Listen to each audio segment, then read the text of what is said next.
That's a good plan. Get some reconnaissance going, I like that. As far as what to do now, I'm not sure if Gravebones has any more to give, or if she is even willing to give more. One of the top priorities, on top of finding if we can add emotions to the Graveborn and rekindle what was once their life before, we need to make our top priority getting Gravebones and the rest of your crew into good health. Knowledge is power, and we can't win this war without power. I wholeheartedly agree. Knowledge is power. But I feel like you are all forgetting a key concept here. All I need is one shred of their clothing or hair or something that belongs to them, and I could track them down through teleportation. It wouldn't be exact, but it would at least point me in a trajectory they are in. If any of my recons find any reference of anything, I'll bring it to you immediately, Raiden.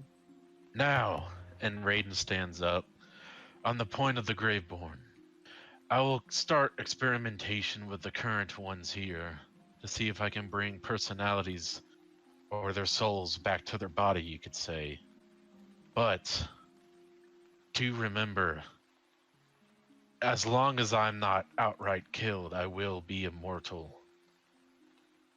I hate to think losing all of you dear friends in my life, but I will be here for a long time to come. I wish to find any undead, attach their soul back to their body, and make a humble life for them here. Whether that is an abomination upon life or death, I don't really care, because I didn't have a choice, and neither did they. So I would like to say that that's my goal, is just basically to protect them. I stand with you in that. Now, I understand where you're coming from, and I agree. Dying once is one thing, but dying twice, it can't happen.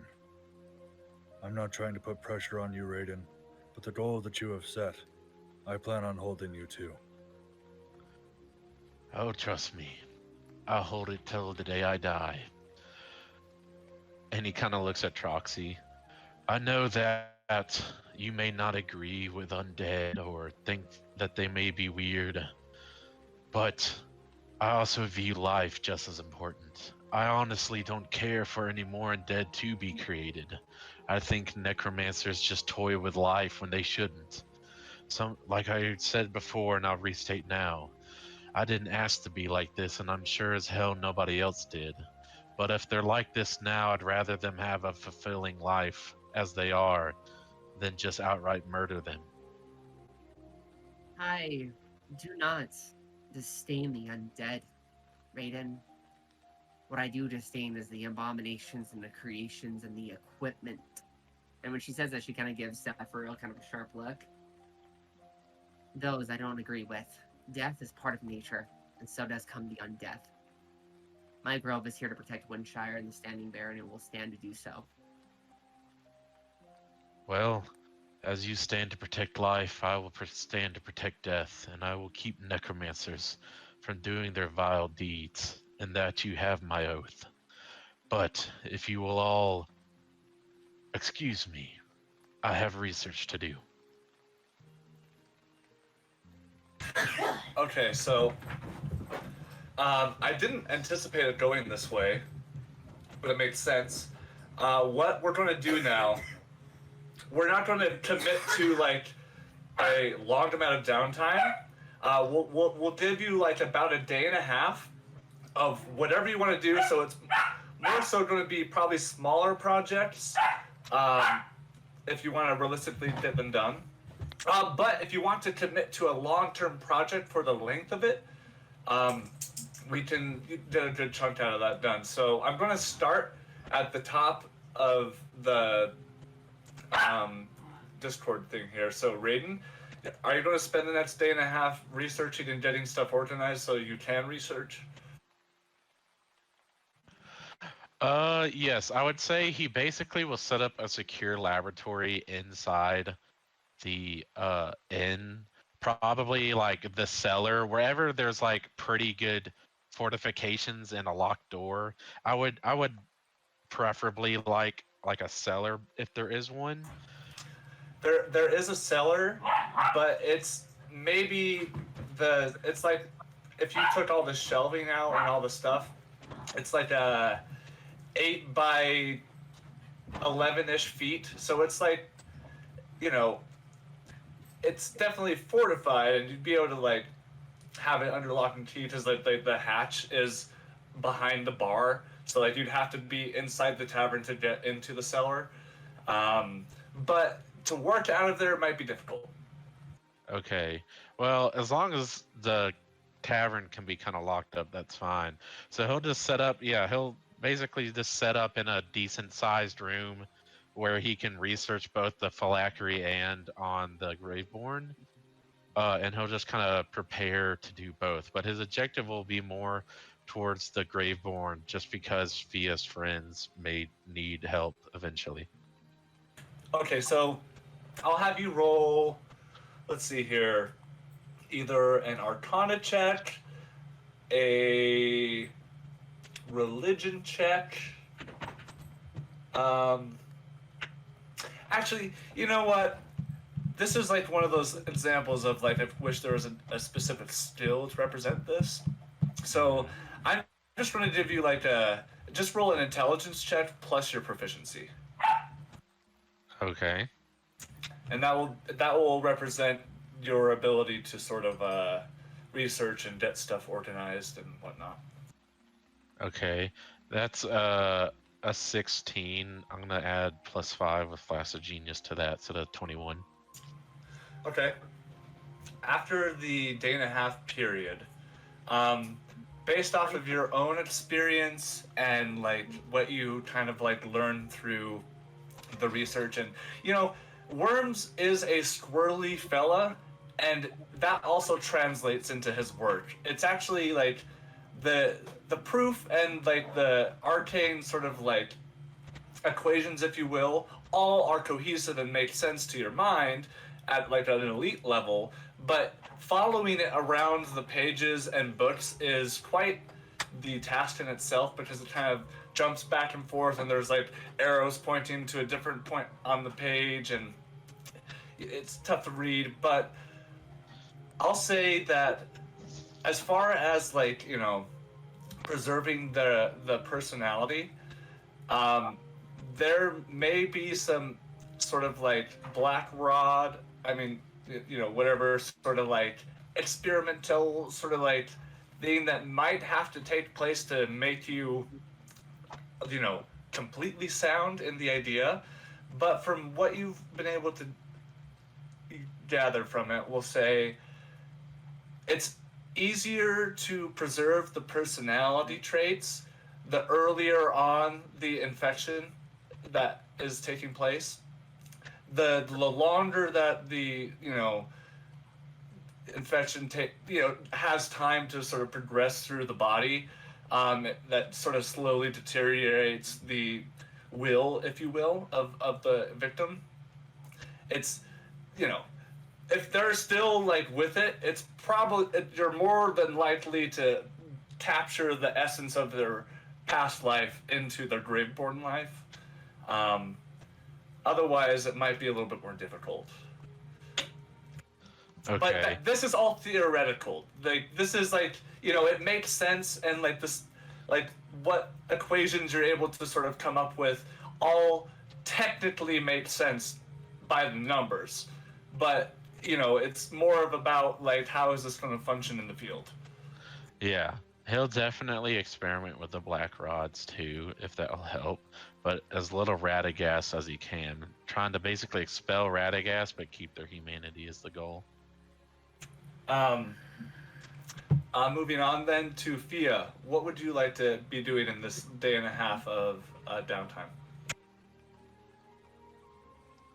So now that there's a kind of a plan to take care of Gravebones and crew, she realizes she's kind of wasting a lot of time just sitting there. So she still spends a large amount of time there, but she decides to go help Raiden, since that will also kind of help see if we can keep the personality of her friends, if that ends up being the option.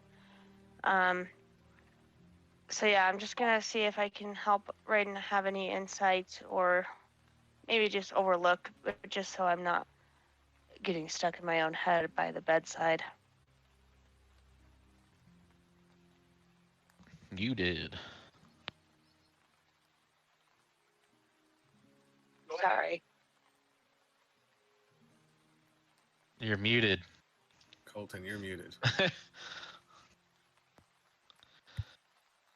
As I was saying, when she comes, what I'm going to have you do is we're just going to like retroactively get your flash of genius back, and we're going to have you re-roll that, but have it at advantage because of Fia being there, kind of like getting her elbows in the grease, if you know what I'm saying. Okay, that's oh,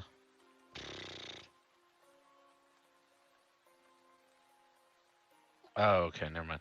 That's 1924. Or I guess with proficiency on top, that's 29. 29? Okay. Yeah. So, in addition to your research, we'll say this. Again, all of this is theoretical. You'll need to like test this out in the field. But we'll say that there is like technically a way where you could, you know, because right now what you're doing is like you're purging Radagast's influence on the body.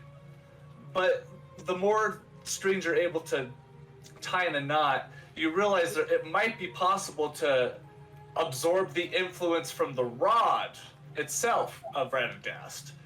Potentially being able to like have the benefits of whatever the rods do exactly without the influence of Radagast. Okay, yeah, he for sure wants to test this.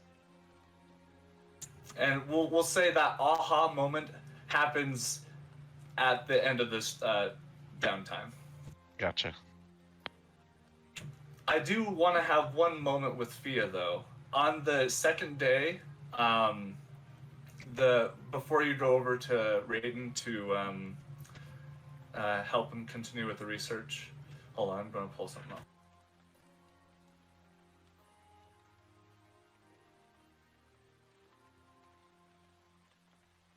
Hold on.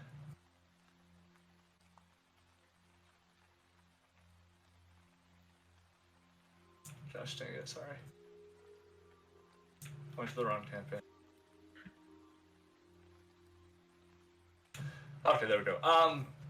The second morning, as you go to visit Gravebones, you're sort of sitting next to her bedside,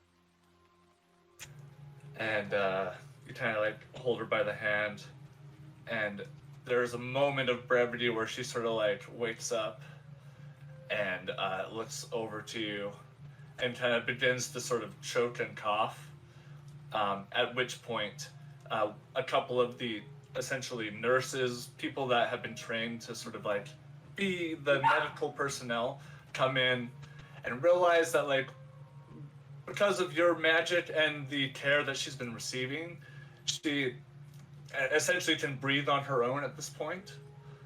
And after the procedures are done to like remove all that shit, she, although being weak, is just barely conscious with her like eyes squinted open, looking over at you.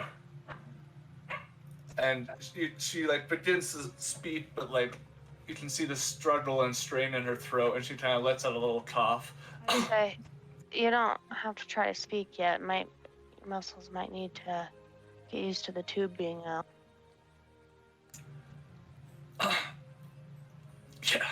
Yeah, there's a joke in there somewhere.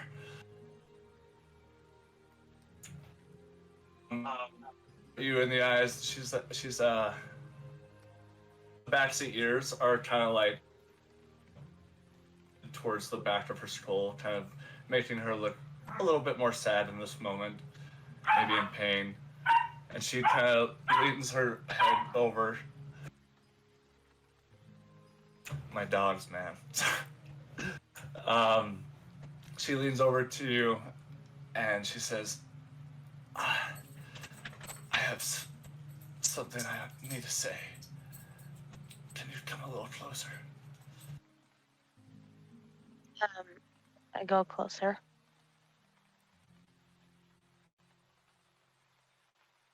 You're on mute. She tries to lift her head, but barely an inch. And she just has enough strength in the moment to sort of like reach her hand up to grab the side of your cheek. I'm sorry. And if I don't make it out of this. And she just goes up and gives you a little bit of a peck on the lips, but not enough strength to follow through necessarily, and just enough to meet contact, and her head kind of falls back softly down into the pillow. I'm like shocked by the kiss, and I just pretend I push that aside for a second so I can accept her apology, and I say, I forgive you, and I can tell that maybe you didn't have a full understanding of what was going on, but you just need to worry about resting up right now. Raiden and I are working on something. Hopefully we can get you better. And she just smiles and kind of nods her head down. I think I need some rest. And she just kind of closes her eyes. Sleep. And with her eyes closed as you start to walk away, you can hear her say thank you once more underneath her breath as you start to leave the ICU. With that being said, Mhox, what are you up to the next day and a half? He would continue to train with Teddy. The other thing, so we mentioned a war table. Is it kind of like the Game of Thrones? Like it's an overall map of like. Yeah, we'll say the bottom floor of the tavern with the war room. We'll say there is a large table that you guys kind of sit around. It's not actually a big table. It's essentially 5 of the small tables all kind of put together, and there is a map of West and East Plioris sort of laid about.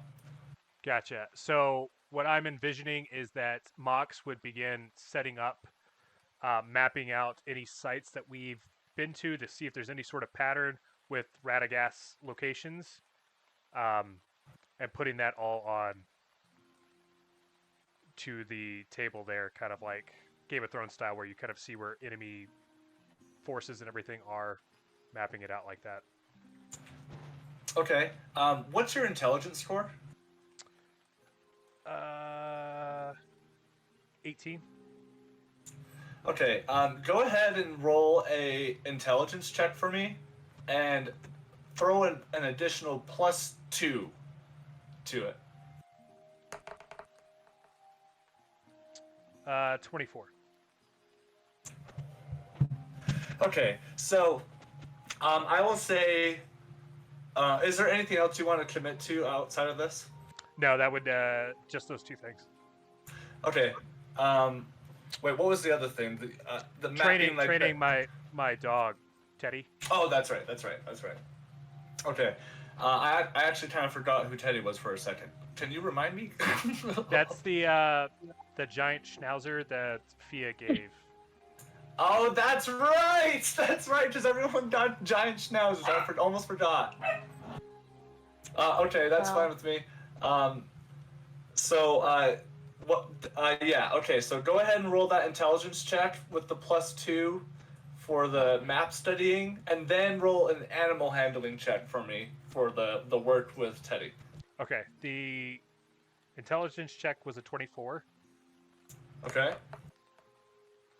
And then a 15 for the animal handling. Okay, so as far as the work with Teddy goes, quite quite the intelligent canine companion you have managed to get to your side. I'll say that you have been able to get a lot of the basic commands like pretty squared away, and with your demeanor and the type of animals you're used to working with in the mountains, you have a way about you that really connects with Teddy in the moment, and you're able to get down, sit, stay, fetch, and commands like maybe like you could direct him to go do something small in like a 30 or so foot radius. You know what I'm saying? Like, I would say like, yeah, maybe a couple more weeks of like good work like this, and you'll have a companion that you'll be able to rely on for most situations. And the map studying, there, though you hadn't been there personally, we'll say it was common group knowledge. There is an old laboratory that Radagast disciples had been working out of, that the Fellowship had once tried to, take care of, and that's a northeastern direction of Urim itself, maybe like a tile or two, kind of out in the middle of nowhere. That combined with the research facility that Fia's old crew was working out of in the Zilnex Hills, closer to the Magi Circle, and all the really a lot of the hot spots as far as like abominations go are the plains in the southern part of the Empire. Rarely do they really go towards towns, but it does happen. Usually if it's the towns that are quite small, really just like the small village of people are typically the victims. With this sort of pattern, you estimate that we'll say this, your best guess is like wherever Hermione could be operating or wherever Worms could be at, it's got to be somewhere in the sort of like plains, which is odd because like though you guys as a group haven't combed them, you have traveled through them, which leads you to think that potentially it's hidden, whether it's magically hidden or potentially underground. Your best guess is somewhere in the southern plains of the Empire. We'll say, let me pop up a map real quick. Looking at western players, we're gonna say between nowhere further than the crossroads, but nowhere as south as Leavenwood. So there's somewhere in this chunk of land is most likely where they're operating. But you're missing some parts of the equation to help you sort of like get a really solid idea of where shit could be happening. Cool. I would assume he'd kind of like mark rough like a red circle in the area that he kind of seems to think it might be, to share the information with the rest of the party. Great. Moving on to Troxy. What would you like to do in the next day and a half? So before Troxy left, after our meeting, she did mention to Inglis that she would like to speak to him and Jeffrey when he has a chance outside of her grove. Okay. But, We'll just do that before you leave. You can have a conversation with Inglis. Oh, perfect. In the meantime, she did talk to her disciples and has sent 3 of them to Wild Shape and go scan out the hideout that we were all at previously. Okay. And then her and her rest of the disciples are actually gonna go make a big wall, a big earth wall. We're basically gonna make a wall and a gate for the territory. Okay, I'll say this. Looking at the map, the wall itself between the 2 points, like that, to kind of wall off that choke point rather, it will probably approximately be about 24 miles Between the between the So- tree line and where the hills start. 24 miles. Uh-huh. Okay. So, like, if you wanted to start work on that, I could say that maybe you get, like, but because you need to get the logistics of the operation going, and because that, it kind of bogs down. And her basically she's gonna use her earth ability to mold a wall, but then she's gonna use plant growth to use plants to, and roots to make the wall even stronger. Sure. And it makes like and like what she does with the plant growth, she actually makes like a rampart on the back that like people can walk on back and forth. Does that make sense? Yeah. Real quick, I can't remember with the spell. How tall is the wall when you use it? Let me see. Siakon.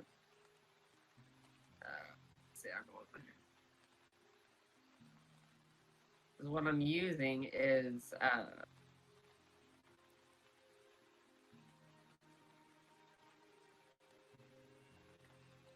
I'm basically just using mold earth to just help mold that. Okay, sure. So it's not like, I see. So it's more of a creative interpretation of the spell. Is that the angle you're taking? Yes. Okay, I can allow that. So yeah, we'll just say over the next day and a half, you're able to make 5 miles worth of wall. I will say because of the lower level of magic, you're only able to make the wall about 5 feet tall. So like, it's like not the wall of China, but it will definitely like stop a lot of like, large beasts, potential people. It would like harry them to get over it because of like the root Let me roots ask, and like earth and whatnot. let me ask you something else then. Could I use my 6th level spell and do my wall of thorns? Potentially. I think Wall of Thorn. I don't know if that sticks around forever. Does it? It doesn't, so I just didn't know if that would be interpretation or not. Oh, I have my move earth ability. I forgot about that one.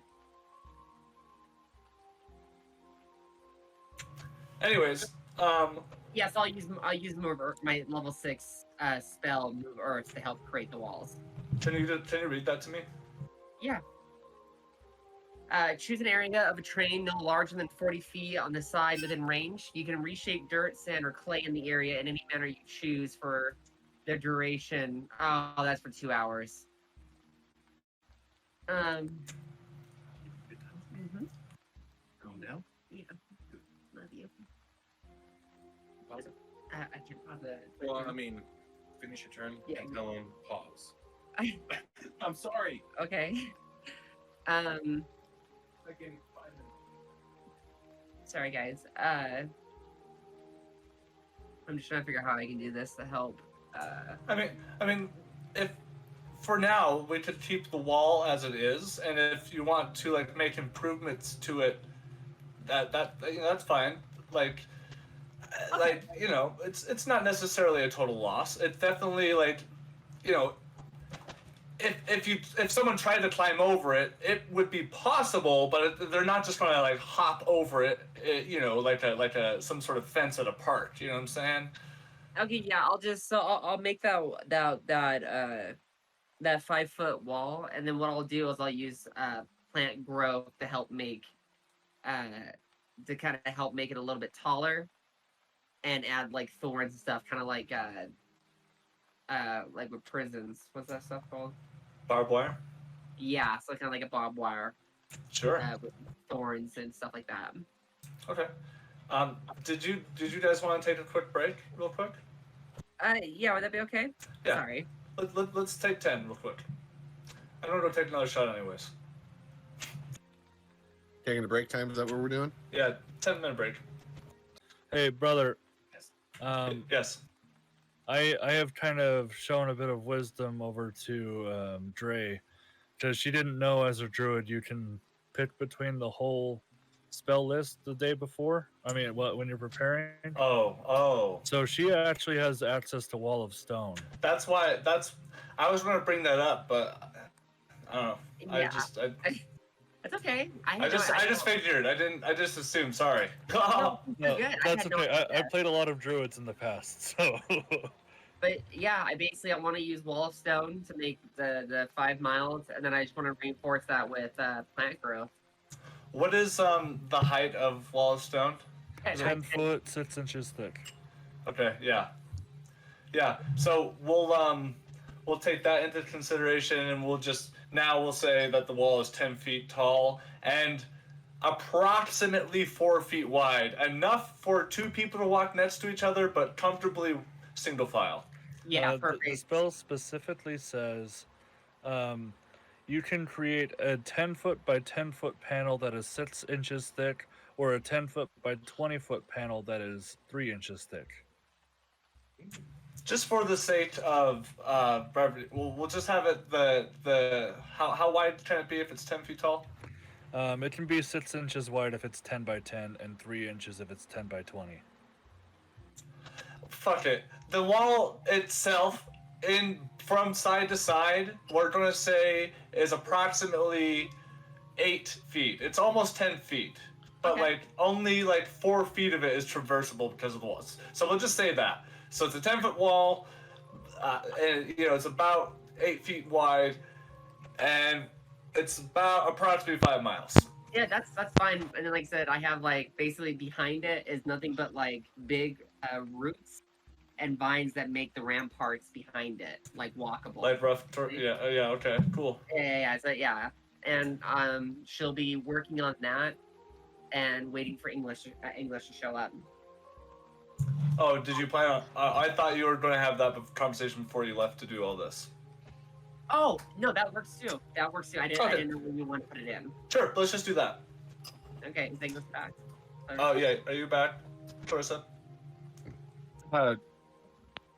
Yes. Are we good to go? I was reading Baldur's Gate on Steam.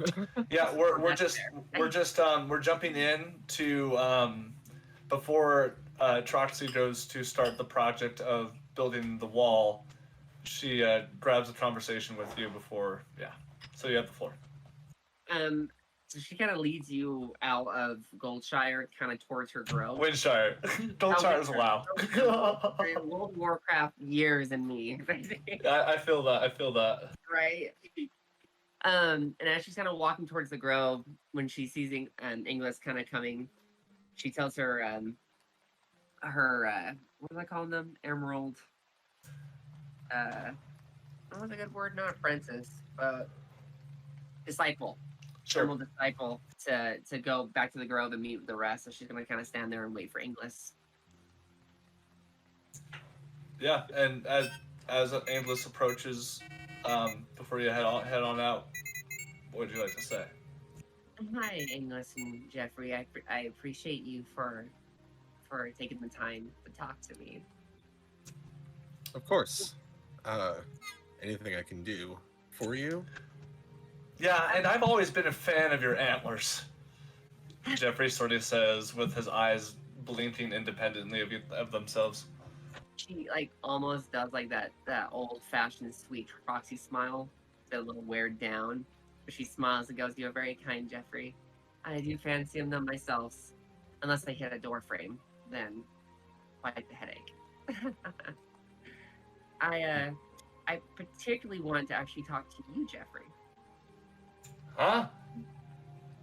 And well, to your, I would say, father, I'm guessing. I don't know your relationship between you two. We're more like bros, and I. Yeah. What it's the fuck? Jeffrey. He's not my dad, dude. That doesn't make sense. I'm a spider. How has he been taking care of you though, as a baby? That's up to you, Endless. He kind of does this gesture. See, as Jeffrey gestures with 4 of his limbs. He's stupid. Well, that is understandable. English, Jeffrey. I'll be frank. We need. Okay, Frank. Looks at you with all 4 of her eyes. We need soldiers. And Jeffrey, I want to just offer you to be able to raise a brood of your babies in my grove as a permanent home for you and your children and their children's children. Angus kind of like leans down towards Jeffrey and is just like, "Are you a girl?" And Jeffrey just kind of looks at you. I don't. Clarissa, this is up to you. I don't know. Is Jeffrey a girl? I never planned for him to be. And Endless, right as you're like sitting there, like never even once considering if the other side of the fence could even be the case. It's at this moment that like there's a brief break in the clouds as a glint of sunlight beams down on beautiful Jeffrey's face, and as you look into those very cute eyes, you realize, as much of a spider expert you have come to be known as, just like the sneaky spider Jeffrey is, she has been able to slip under your nose. Jeffrey is a girl spider. Angus looks at Jeffrey and says, "I'm not changing your name." I love my name. Good. It doesn't have to, but there may come time where we are going to deal with an army. There could become time that we deal with invaders. And Jeffrey, I am asking you to take a responsibility to fill my Druidic Cove with your heart. You know, as much as I like to get my little spider behind in the web, so to speak, you know, I don't want to speak for Endless, but like all this Radahoost thing going on, I imagine that might be a little more important before I start squishing my little spider eggs all over the place. Well, I don't know. What do you think, Endless? I'll put it in your court. It's your decision. As like Jeffrey looks up at Angus, like if Angus could see the thought bubble that is above Angus's head, it is what Angus sees in his mind is him like standing on top of a hill with a horde of army spiders just flooding the area around him as he puts both hands on his hips and just laughs maniacally. On a meta level, if you want, you can retire Jeffrey for now and take, what's the name of your new spider guy that you got? Iktomi. You could make Iktomi your new companion and kind of fill the companion slot as far as like your class is concerned. And Angus gets down on his knees to get at Jeffrey's level. And he like kind of grabs Jeffrey and pulls her in close and says, "Do you want to do this? Do you want to make an army?" Imagine all the leads. Yes. Yes! And a little bit of web squirts out of the ass because she's a little excited. He pulls Jeffrey in closer. He's, "We could rule the world with spiders." And, Jeffrey just lets out like a small, high-pitched squeal that a spider could muster as she also begins to daydream about what that could mean. Troxy kind of smiles as she'll kind of nail down next to them. I'm going to give you access to my grove and it will be your home. But not only that, my grove's energy will go to your babies and you. It will make them strong and it will protect them. The forest will protect them as much as be at their advantage in their home and their play place. And she's gonna take one finger as a green flame kind of bursts from the finger, and she's basically gonna write a draconic rune on the forehead of Jeffrey to symbolize that Jeffrey has complete access to the Druidic Cove and the woods. Sure. And to imprint her energy onto her. Okay, so we can say, for in the meantime, you can have one of your disciples like escort Jeffrey out of Windshire and into the forest to Oh, for sure. for the grove. And you know, this is one of those things that are literally going to take time. So who knows? But like next time we check in, we'll see like what's going on as far as like spider army goes. Yeah. So with that, we'll go down to Endless. What will you have like to have done in the next day and a half?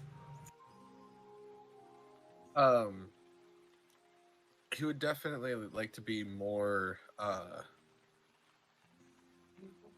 like battle ready with Iktomi. I don't remember if we ever actually got Iktomi a saddle made. We'll say, like, you guys travel. We'll say there's extra saddles that were made from back to the time when Null and Saffron were traveling with the crew. Because I will just say they would have made some or have some handy. So we'll say that's just something you can just have. Okay. All right. Awesome. No. Yeah. So that's really all Anglus would do, unless somebody like specifically wants him on a task. He's gonna shift more of his focus on being like buddy with Iktomi if Jeffrey's gonna be staying behind. Okay, so though you have created a bond with Iktomi enough to use her, is it also a female spider? I can't remember. Yes, she was potentially female. Yes. So enough so to like be able to ride her and communicate like direction subtly. However, go ahead and roll an animal handling check. Ooh, I'm good at that. Yeah, and then we'll see how that goes for the next, That would be a 25. Oh yeah. So you practice all the maneuvers that you wish that you could have done with Jeffrey, but you could though Jeffrey is quite large, not large enough to pull off the insane ideas that you could imagine with a bigger pair of 8 legs. So you practice some maneuvering where you slash with your longsword and whatnot as you maneuver across a ceiling or the wall. Like you're able to do sort of like wall combat. So you practice a lot of drills where you set up different bits of wood or whatnot outside of the domed wall and use it as a way to maneuver around while doing all sorts of other things. And we'll say as far as combat goes, who knows what kind of weird combos or flourishes of an attack you can think of, but you've got all the bases covered as far as honing in with Iktomi. Awesome possum. I like that. And Zaphreal to finish it up. Okay, so on the first night of this, Zaphreal is going to wake up quite early to complete his rounds at the ICU, just so he can complete what he wants to get done today early. So after taking rounds, checking all the vitals, making sure all of the staff knows exactly who they're treating at what times, and making sure everybody is being given the proper doses of medicines as well as spells prepared for in case of emergency. Once everything is prepared, he's going to call over to Knowledgerin.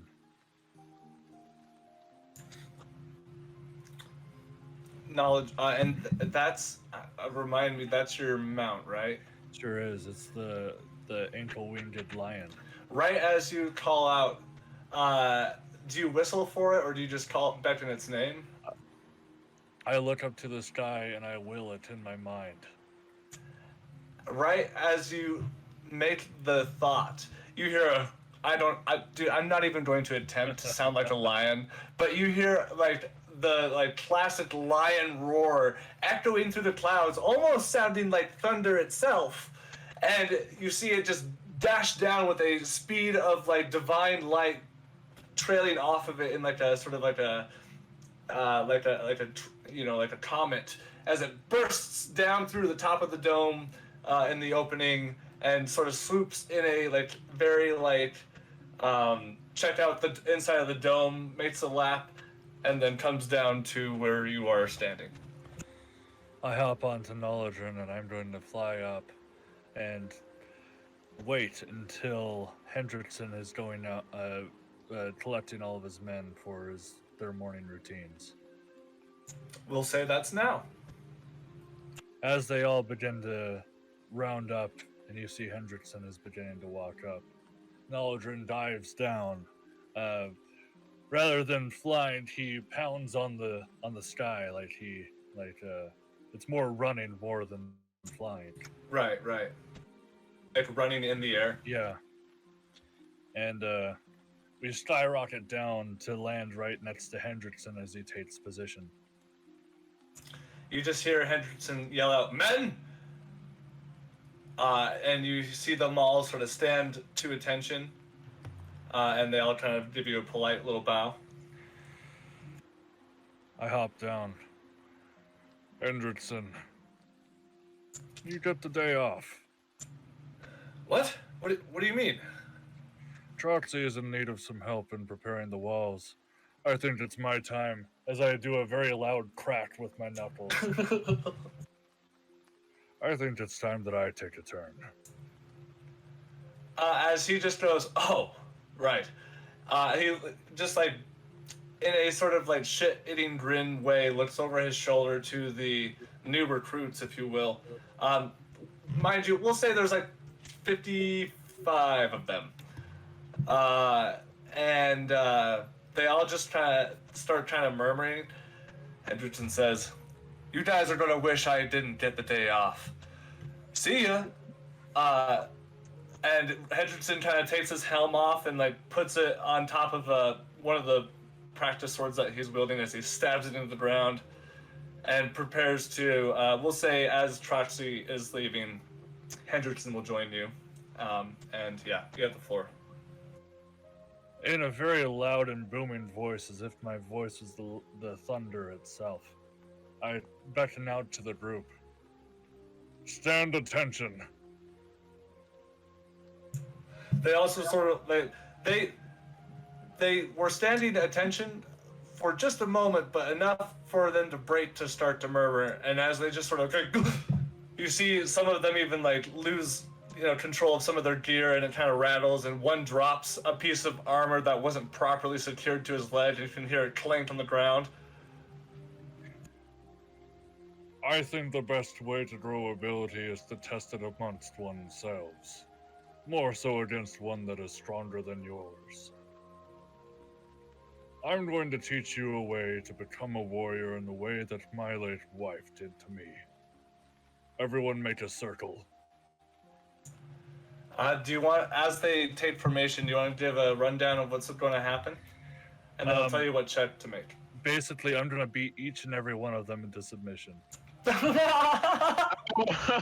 going to be doing like some combat training, and as I'm barely trying to fight these guys, I'm going to be giving a lesson without breaking focus to say like, these abominations are about 10 times stronger than you fools.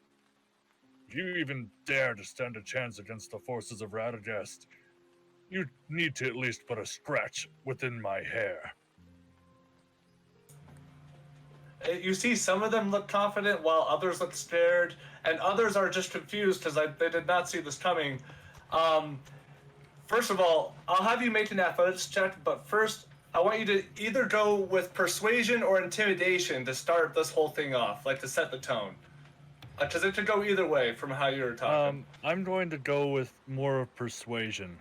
The intimidation is coming from his, like, power, but more using this as, like, a very serious learning tool. So I'm going to say persuasion.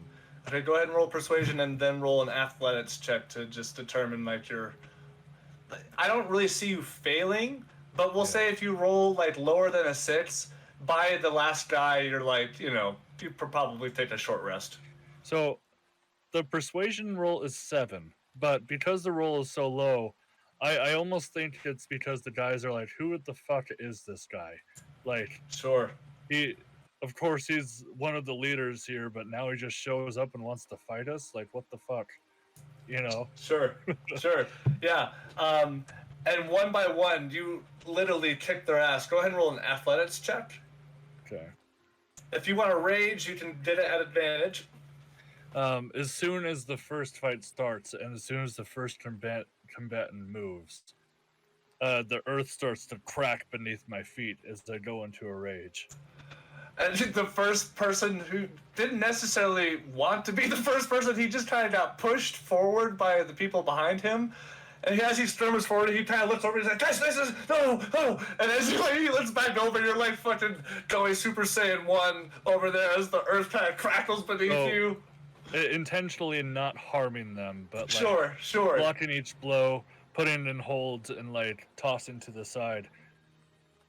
That's the number one virtue in combat according to Cord. Fear is not allowed. That's when the rage induces, and I'm going to, with advantage, I'm going to roll a 21.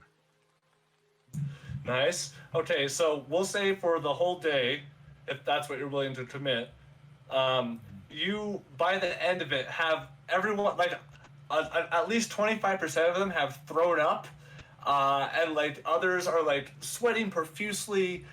You've actually had 2 people almost quit, but they decided to return because of, like, ultimately, you know, they joined this cause for a reason. And maybe they just needed to catch their breath. After about a minute after the last one has been defeated. The second virtue is never giving up. Everyone, 3 laps around the entire dome. What?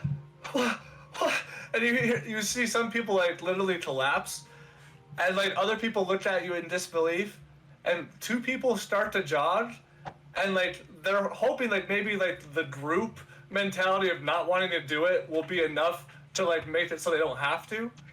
I then look over to Nolladrin that's been kind of leaping and joining around. Sure. And I give him a knowing glance as he goes to the last person in the line and starts to growl. Oh shit! And just to make sure the message is clear, there's no blood that's drawn, but you see Nolladrin nip at the back of the calf of the person who is just kind of standing there, and they all just like, oh! They all push into each other as the group then starts to get the courage to go. Be sure to stand straight, keep your position, and keep your poise. I will be standing next to the last person in line. So you're going to join them on the run, basically? Yes. Yeah, okay. We're going to continue this regiment for the rest of the week. So the downtime is only for a day and a half. But okay. For the rest of the time, this is accumulatively will happen 3 times. When it first begins, when it ends, and then when the next beginning starts. Gotcha. Okay. Raiden, will you play something without the rain now? Yeah. And you know, by the end, I want as we're meeting up for the morning huddle after we've done our laps around the dome. It'll be more like a lunch huddle. I'll call over to Nolladrin to go fetch Hendrickson. Okay, so to reel it all in here, Zaphreal, because of your focus with training the troops, you weren't able to spend the time that you normally would in the ICU. As far as like outside of that first morning, but you have become aware that Greybones is now breathing on her own and seems to be showing good health. Lock and Key are still in critical condition, but stable. And we'll say that everyone can sort of convene in the war room if you, after the day and a half of downtime. Okay. Quick question for you. Yeah. With this all gathering, just so if I have information, did any of my scouts find anything? Let's see here. Can you roll an intelligence check? Sure. Well, actually, roll a d20 and add 3. Okay.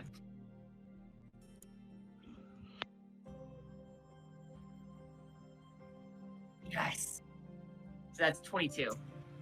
Nice. Okay, so let's see here. We'll say that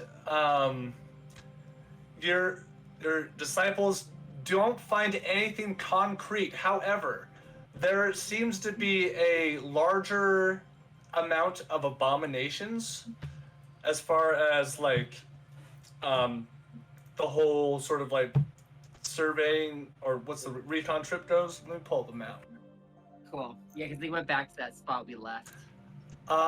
We'll say that you end up finding some information that seems to apply. Like, you do end up finding, well, not you personally, but it is brought to your attention that there are like files and documents that talk about the old laboratory that ended up turning into like a fucking dragon, basically.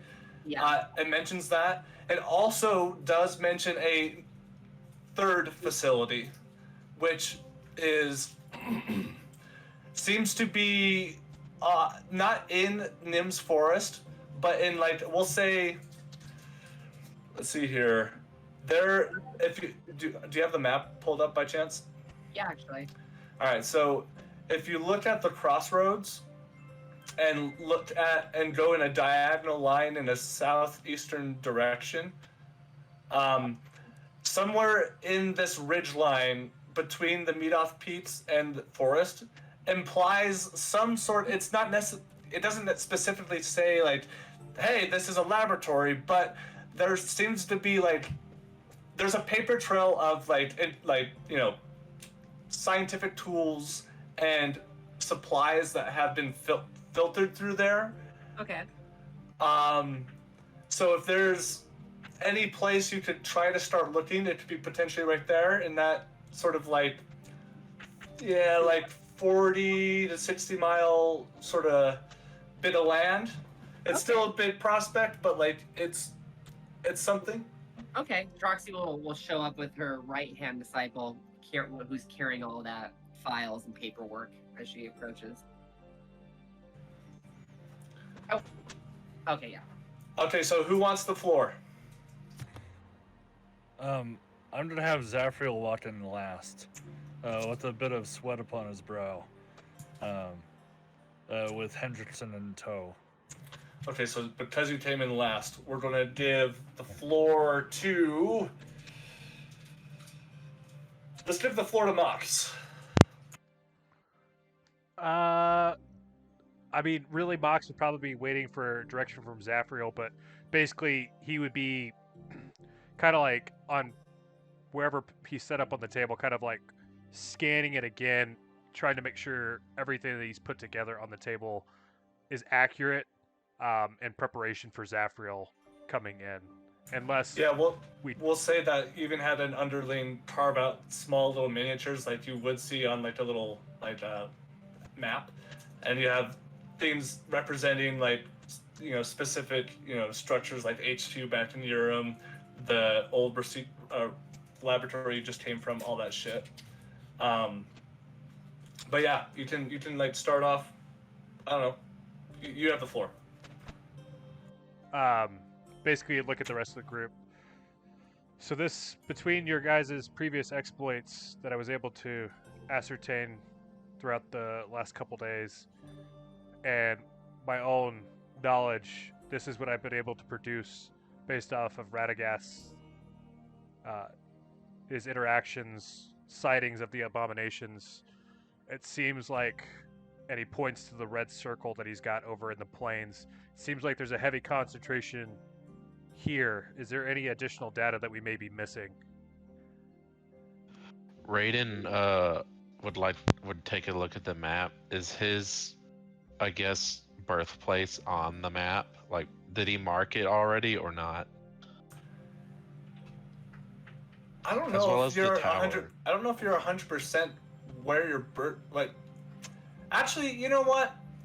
We'll say this: you remember your birthplace, like the inside structure of it all, like the flashbacks that you've been getting. Well, not flashbacks, but like, you know what? Okay, you know what? No, there's no reason for this to be contrived. We'll say that you know it's not necessarily a research facility, but you do know of like a storehouse, which is where you were reborn essentially, and it is along the meet-off piece. Okay. He's gonna mark that on the map as well as the tower they fought if it's not there. That is marked. Okay, well he'll mark that as well just to add any context clues if needed. You do see Troxy looking a little quick to speak. If you want to add Troxy. Yeah, Troxy kind of steps forward with her right hand, who's holding like a whole bunch of documents and paperwork. I want to say that my disciples have uncovered quite a bit of information and a place for us to go next. And she'll kind of point to the peaks that were mentioned, to the forest. There is a possibility of a third. There's mentions in this paperwork as the apprentice sets them down, as the disciple sets them down. There is a paper trail that leads to the fact that we may have a third base of operations here. And that we have information on that tower dragon that she kind of puts her fingers over her emerald eye that we all had a close encounter with. As she points loosely in that stretch of land, Raiden, as you start to think, that definitely tracks it, that what she's talking about could be potentially where you came from, essentially. And he'll basically say so. Well, I haven't been home in quite a while, but sounds like we'll be heading there. Mhox, you as you kind of take this all in, it all does seem to, like, from what you were able to deem as at least within your sort of guesstimation of what could be the hotspot you're looking for, does seem to line up with what, and not, what's that line up? What's the word I'm looking for? It seems to track with what Raiden seems to be remembering and what documentation Troxy was able to come up with. I was gonna say, is there any additional sort of like connection between like where the sites lay out, like magical ley lines or something like that? Let's see here. As far as like ley lines or whatever, like the longitude latitudeness of it all, it doesn't necessarily seem to like point to anything significant, you know, like at least as far as you know, like, you know, as far as you know, it just is a location on the map that is where you could be going. Gotcha. I'm sorry, yeah. Endless, did you want to jump in on the matter?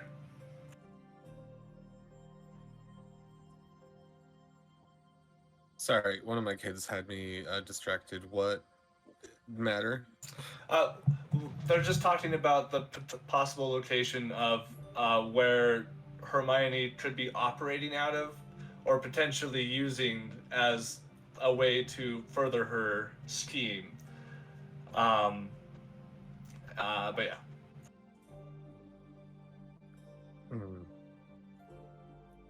I guess to kind of catch you up a little bit more, we were able to find within a pretty close proximity of where another facility could be. Okay. I think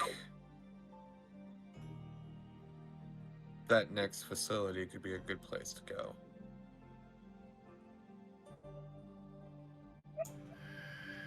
Hendrickson sort of speaks up.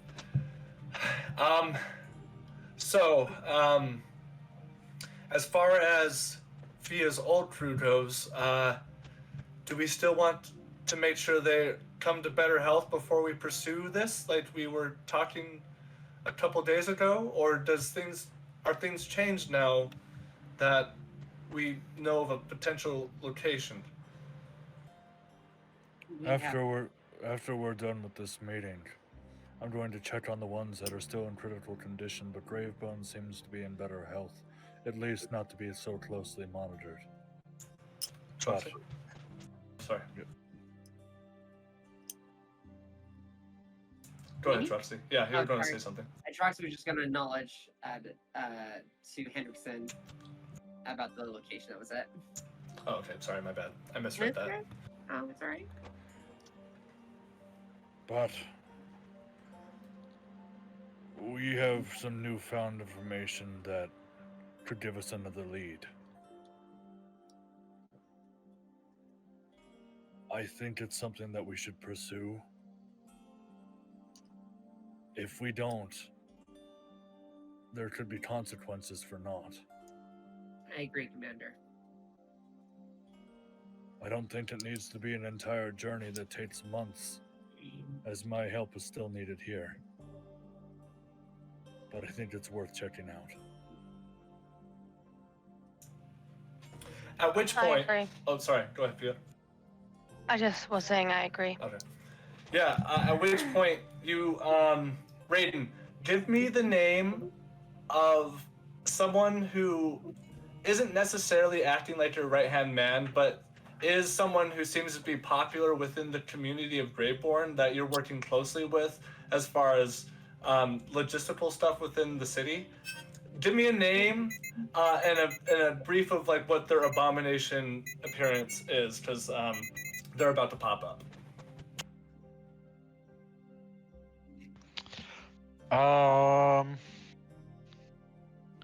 Let's see.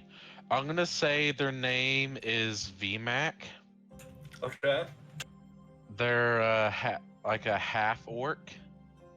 Okay. So they have like grayish, like they have gray skin, definitely with the undead, and their eyes are kind of glowing a more like darker purple with the influence. Bald, no beard, and a little more muscular set, I guess. Sure. What was the name? VMAC? Yeah, or VMAC. VMAC, as VMAC shows up, sir, we're gonna say this orcish Graveborn was one of the ones that was like maybe not so sick 100% before he got turned. That way I don't have to pull off some weird voice. Gotcha. Sorry to interrupt. Can I have a second? As he kind of looks at the group at large, sitting at the war table. Take a seat. Oh, no, I'm good, thank you.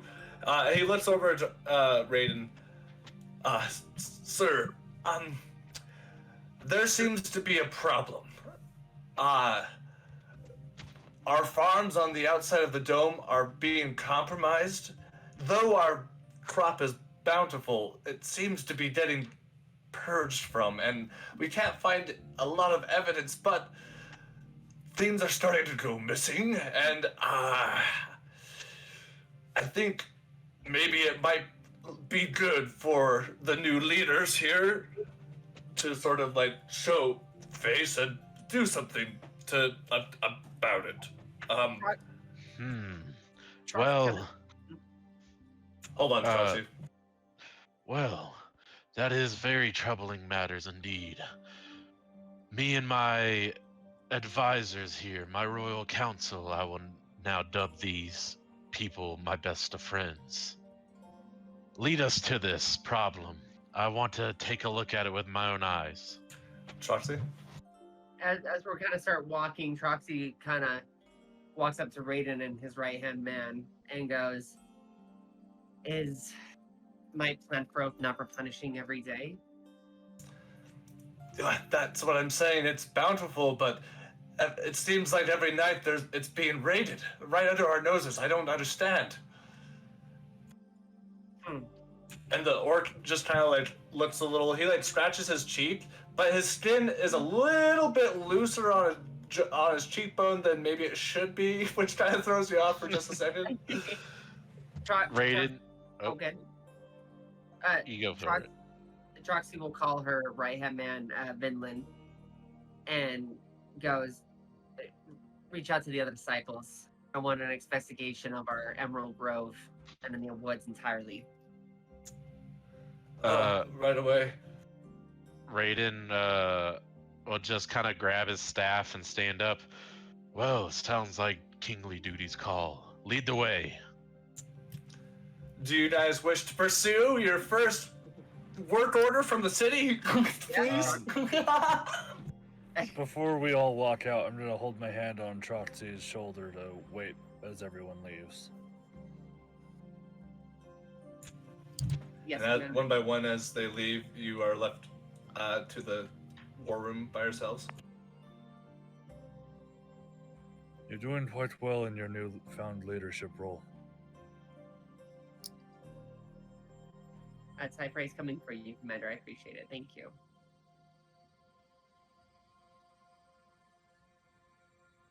Are you comfortable with how things are going? She kind of looks at you, and her lips kind of part for a second before it closes and goes, I'm fine. Well, I'm glad to hear that. I just want to make sure that you know you're doing a great job, and your efforts are appreciated. She kind of like looks down for a second, and then she kind of turns away for a second, maybe to hide tears kind of welling up in her four eyes. And she kind of stops and she goes, I respect you, Commander. The thing about being a perfect leader is it's impossible. What matters is not the cry of the few, but the cry of the many. She kind of looks at you, and there are like soft tears kind of growing by her eyes and look kind of stern now. I don't agree with what the Standing Bear has done and what has brought here. But the Standing Bear is my home and my family. And we are not as close as... And she kind of stops for a second. We are not as close as we used to be because of your decisions as a leader. But you can't please everybody. You can't repair everything. I do understand. And as you said before, there is no such thing as a perfect leader, and you will come to know this in due time. More in yourself. But I think it takes a strong leader to cry for those who do not, or who cannot.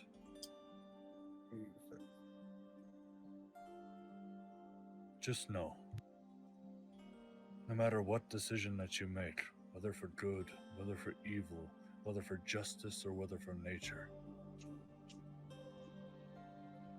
there will always be evil in your back corner. It's just how you deal with it. She And, kind of... Okay. I'll just continue on with the rest of the group. She'll kind of stay back for a minute as the group kind of walks. As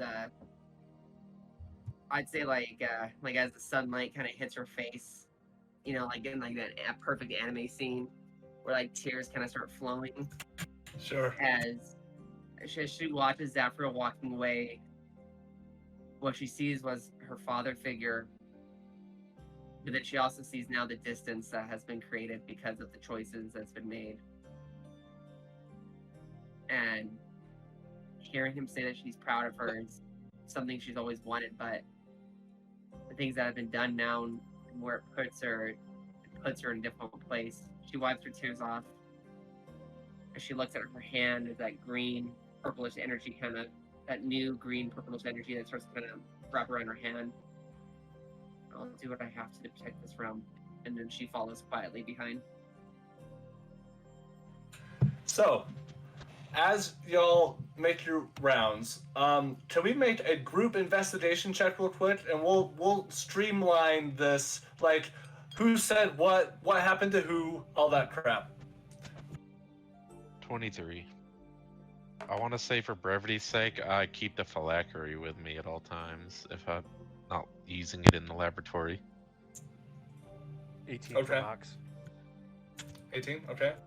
I got a 10. I had an 11. 5. Man, Fia with a 5. How embarrassing. So it takes about 40 minutes to sort of surmise the situation that's going on. It seems like in the last 5 or 6 days, it rings true. Like, though they have a bountiful harvest, something is stealing, or at least consuming in some way faster than they can react. And you end up finding one abomination farmer who is just wearing slacks and everything, but one of them's broken and it has a straw hat and everything. And he turns out he was attacked by this creature, but it was so fast he couldn't make it out. But he remembered it smelled awful, worse than sewage. And it remembered it had a long tail and big ears, but no taller than 4 feet. And this is essentially the only lead on what could potentially be the culprit of what's going on around here. You do seem to get a direction. We'll say this.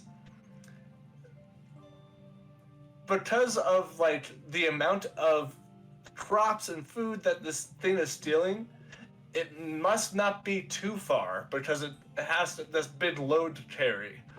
So through your, we'll say mostly, it was a good balance between good investigation rolls and bad. I'll give you guys the benefit of the doubt.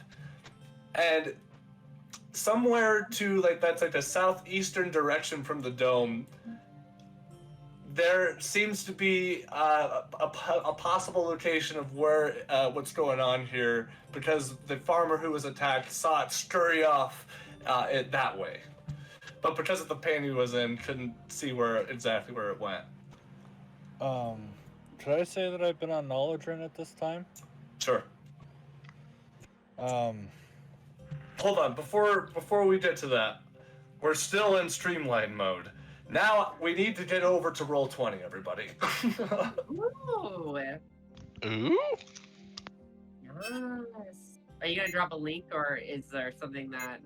I think you guys have already joined my game on roll 20, so you just go to log in and then go to your games. Cool. And it should be, antipathy of the apparent abhorrent. Oh my gosh, fucking, you know what I mean. I'm gonna if it reached so much tension. I will be honest, I don't remember how the whole tokens thing worked. Do you remember, Tucker? Briefly, but yes. Okay, I'm launching the game. You just need to make sure in each of the tokens you have it assigned to the specific player and assigned to you, so you can control. Hold on, we're gonna have to say that in one more second. I'm getting things ready here. Yeah, you guys should try going to roll 20. I think because we did this a couple weeks ago when we did that one fight with Mhox joining in. I have gone there and it's done me no good. Roll20.net. That's where I'm at.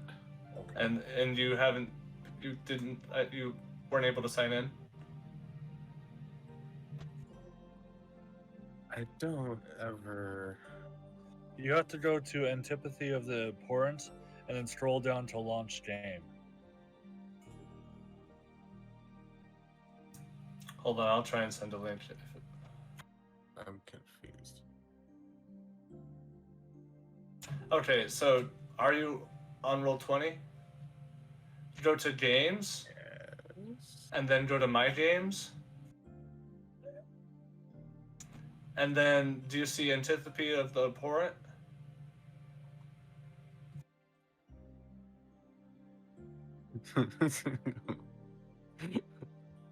This makes me feel so retarded right now. Do you want to just share your screen?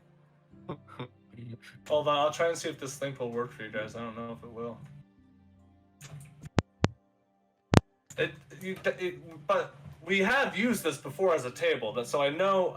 Maybe Clarissa wasn't there for that game. No, she was there because Yeah, it's been like 2 months. Yeah, it's been a minute. Try going to this link if it works for you.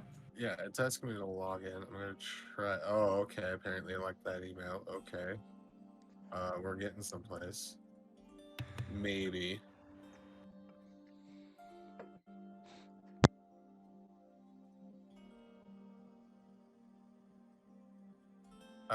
Yeah. Apparently, that's me. It tells me I am not authorized.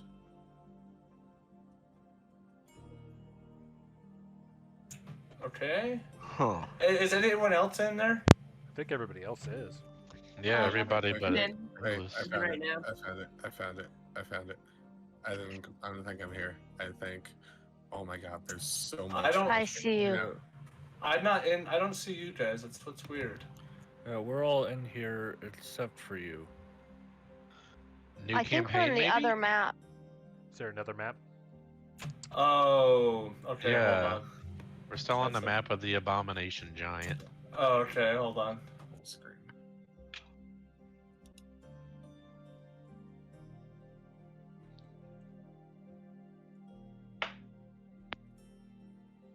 Okay. Hold on. Holding it. I don't know what I'm holding, but I'm holding it. Try this. Try this link.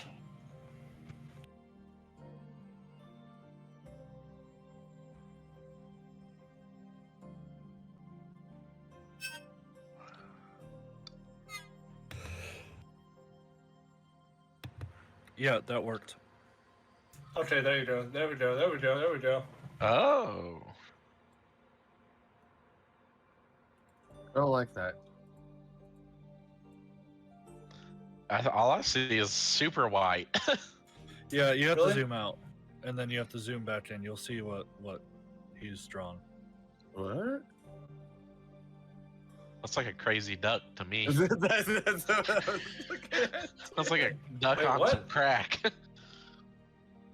Maybe I need to zoom in and zoom back out. A battle map. Do you not see that? You need to make sure that the page you have selected is the one that we're on. So if you hit the page icon on the map itself at the top right, drop Uh-huh. that down and make sure the one that has like the players or the banner on it is the one that you want us to be on. Okay, I'm going to share my screen real quick. If you want to just hop in DM Secrets and share, or you can just share here. Okay, sure.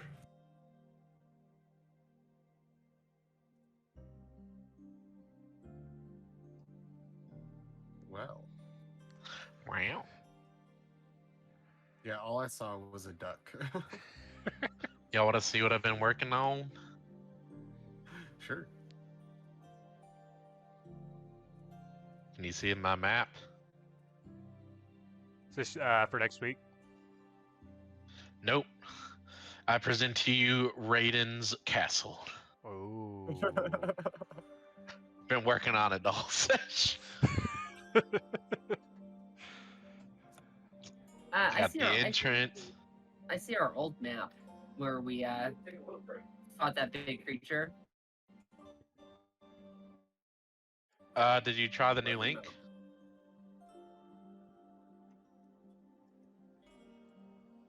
Where's the link at? It's in the general chat. Okay, I'm sorry. 1 second. I'm In gonna the- let you in the guys know. adventure mode chat. I'm a real life thief, and I'm stealing my girl just for 5-10 minutes. Sorry, guys. Okay. I gotta go AFK apparently, but I'll. Listen, Okay. I'm sorry, guys. But you guys just keep playing. Well, finish your part. I ain't gonna be a dick. You know, finish your part, and then we go for some. Okay.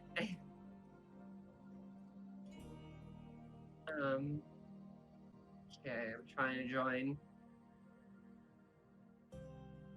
Ah, the map's There we now go, loaded. Okay, I yeah. had to reload it. Oh, I think I'm at the right map now. I am at a Looks like a tree place. Do you see it? yes. Yeah, I okay, reloaded yes, it. It's yes. showing now. Oh, these icons gotta Uh, go. How do I get rid of these icons? We may want to play music through the YouTube boost thing while he's doing his stream share. What do you mean? I don't think we can watch 2 streams at once, is what I'm saying. Oh. Oh. I Oh see. wait, we don't need to. Don't forget what I'm saying. We all have Yeah, I was literally like, the thing in wait. front of us. Yeah. Do Yeah. you guys remember how to shrink the player icons? I don't even remember how to add them in. Yeah, that's what I'm trying to figure out too. Oh, so if you click on graphics, I see one that says disable auto sizing of. No, that's for tokens. Well, Is there- I'll be back in like 5 or 10 minutes, guys. I'm sorry. Okay. Just keep playing. Is there a way to minimize like your guys's? Yeah, that's what we're icons trying to at the figure bottom? out. I figured out. Settings on the far right. Audio and video. Video display. Player video. Avatar size. Names only. Well, wait, what? Go to the settings option at the top right in the chat box. It's a little cog. And then go to audio and video. Names of. Oh, that is beautiful. Okay. Yeah, once you go to the audio and video tab, there's a tab that says video display under that. And then go to a player video avatar size and drop it to names only or small. No, that is beautiful. I love that. Then you can also minimize the chat window by the top left triple line icon. Oh, look at that.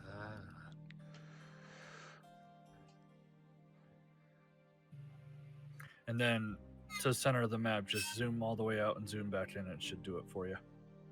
Is Roll20 free to use? It absolutely is.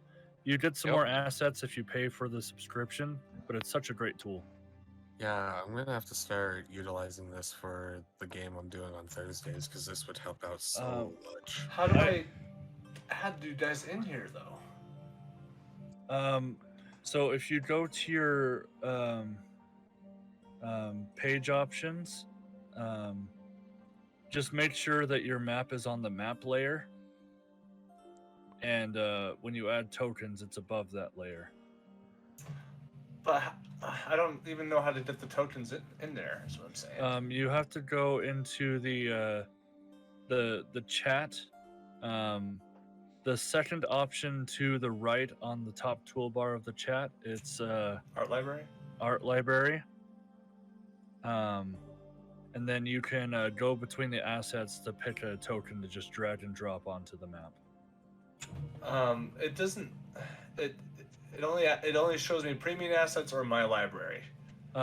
So just type in the search bar, and or you can just drop down the menu on free assets. Okay, hold on. I Sorry, recommend guys. I recommend just choosing through the free assets to just drop some tokens. Yeah, it's loading.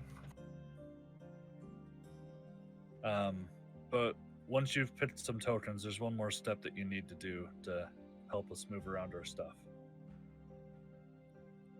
Okay, hold on.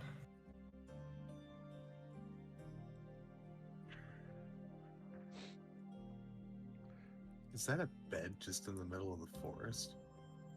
It do be. Yes. Somebody out here snoozing it up in the nature. Our Are those- culprit is sleeping. Are those trees or are they like roots coming up from the ground? Or am I asking questions too early? I feel like we're asking questions too early. Okay, I'll shut up. As we're getting DM ready looks for like he's trying hard. Yeah, I sure am.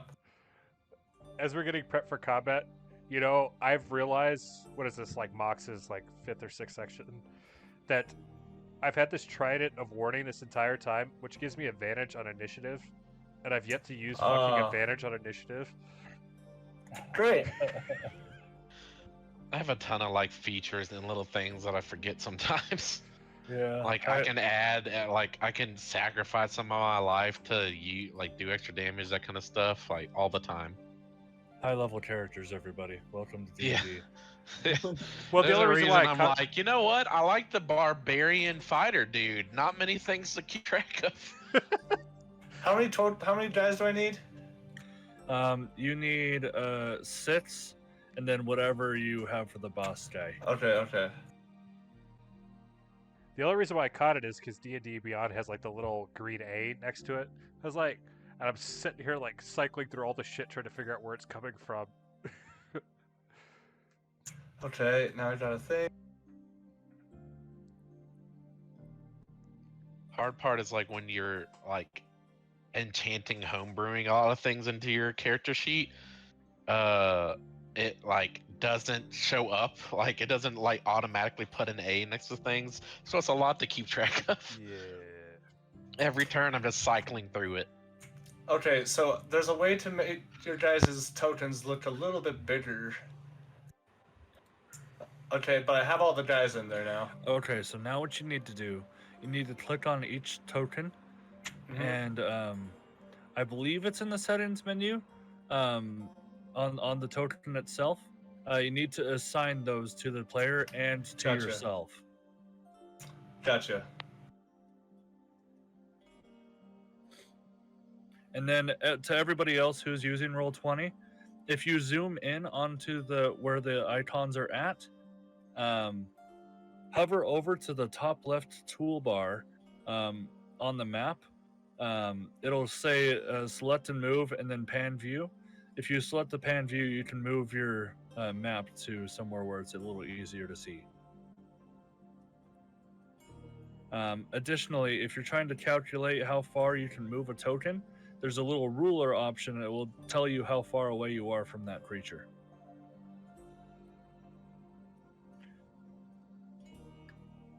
Roll 2101, everybody.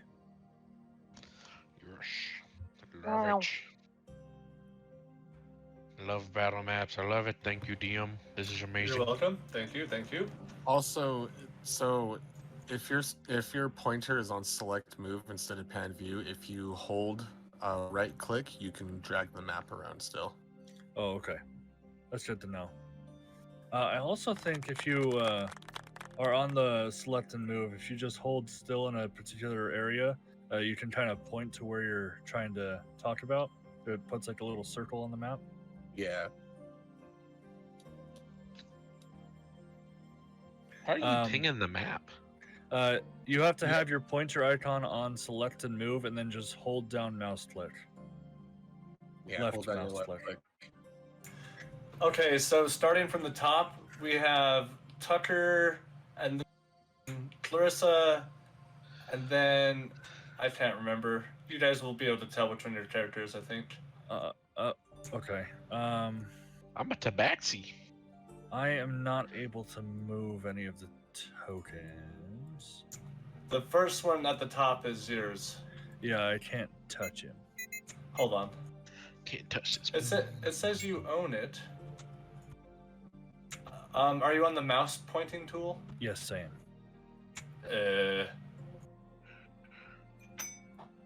I don't know. Let me try to reload. Hold on. Be cool if you could have their names, but Raiden is the dude with the wrench next to him. What the hell? You can name it with. You can name it, just doesn't show up. You can also highlight your character, I believe.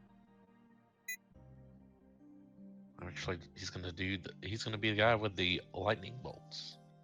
Actually, no, he's a skeleton. Skull and bones. Yeah, sorry, I still can't select my guy. So if you go to the settings, you can scroll down to the token aura and then you can set a radius that shows a color. Oh, okay. So like the green circle, that's mine. Okay. Oh, okay. Actually, I think red. If there's a red, that might be more fitting. Well, regardless of how you want to mark them, Tucker, do you know what I could do differently to help make it so you can do it? Maybe delete the token and try a new one. Okay.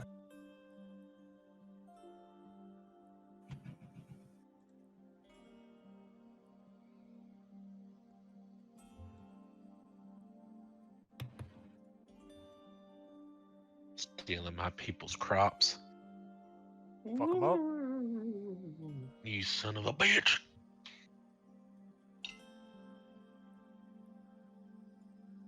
How do I delete a token? Right click on it, I guess. Or Maybe you- it'll give you an option. You Oh, yeah. Perfect.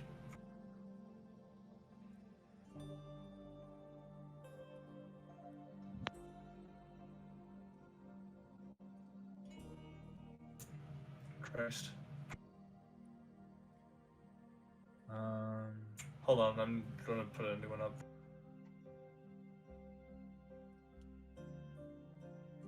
Hiya.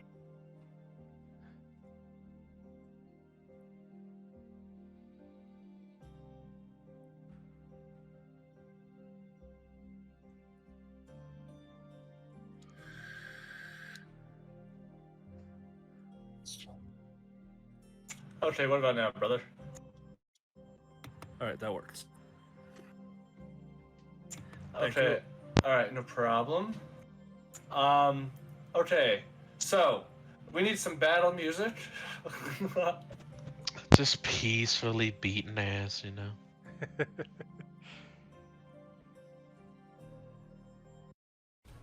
So, I'm going to move you guys real quick.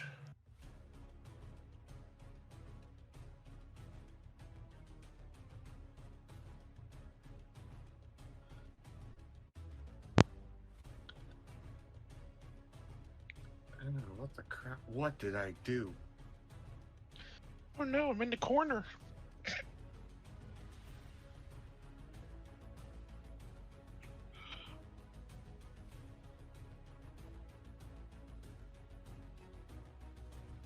Over here breaking stuff. Okay, cool. So, everyone, as you guys follow a loose direction given by your farmer, you don't end up seeing it first, you end up smelling it first, except for Raiden.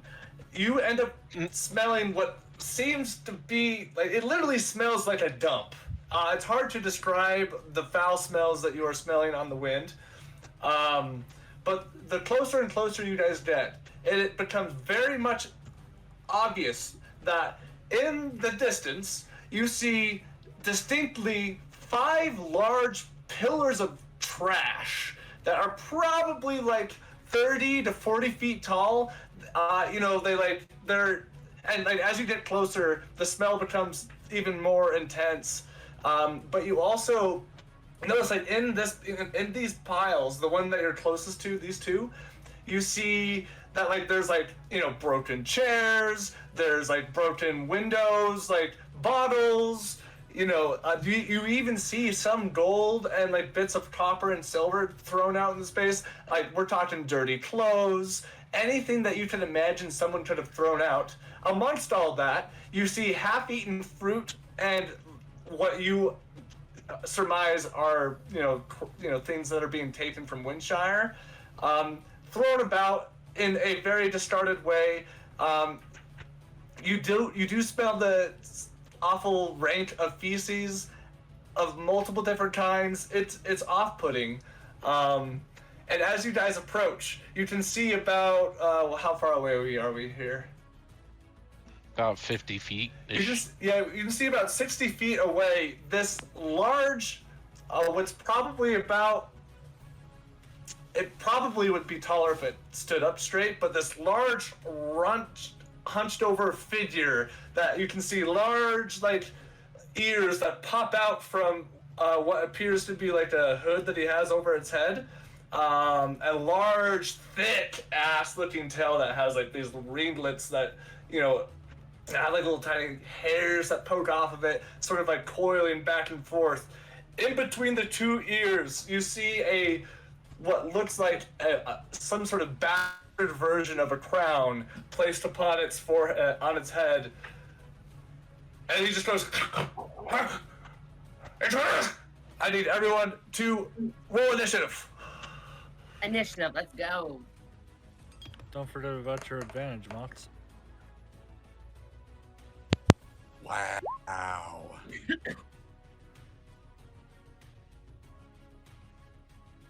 I'm amazing. So what did we find? Nothing. It appears to be some sort of rat king. Oh my god. Oh, it's Skek! Skek is back, bitches! Skek is here! This is where it went. Not quite, but I thought you guys might think that. I thought it would be fun. I like it. Did you guys figure out how to shrink the icons? Yes. Yes, So, cogwheel in the top right. Go to audio, video display, and the top option just do like names only. Oh, you guys are great. Thank you. Okay, so 25 to 20 on initiative. Nil. I got Okay, 20 to 15, 15 to 20. Troxy got 18. Mox at 13. Then it looks like Fia at 14. 14, yeah. Okay, so 10 to 15. So we got Fia at 14. Anglus is a 10. Raiden's a 10. Okay, hold please. Hold. Mox, you are what? 13. What was Trox? I mean, what was Oh, that was it. 13. then Endless and Raiden are both at 10. I assume Endless has the higher dex. I have a 16. I have a 16. Rollies. Roll off. Do we just roll initiative again? No, just roll a d20. Ah. You'll still have the same initiative score, but now whoever rolls the higher d20 wins. Oh, I got the 9.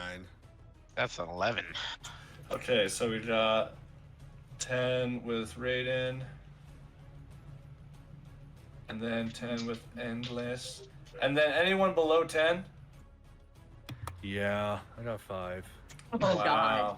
Yeah. Zaph in the rear, everybody. It's that training exhausted you. Okay, hold please. Now I gotta roll. Oh man, I didn't roll too great either, but I'm gonna give him an advantage because it's his fucking trash house. True. Not that good anyway, so we're gonna go right here.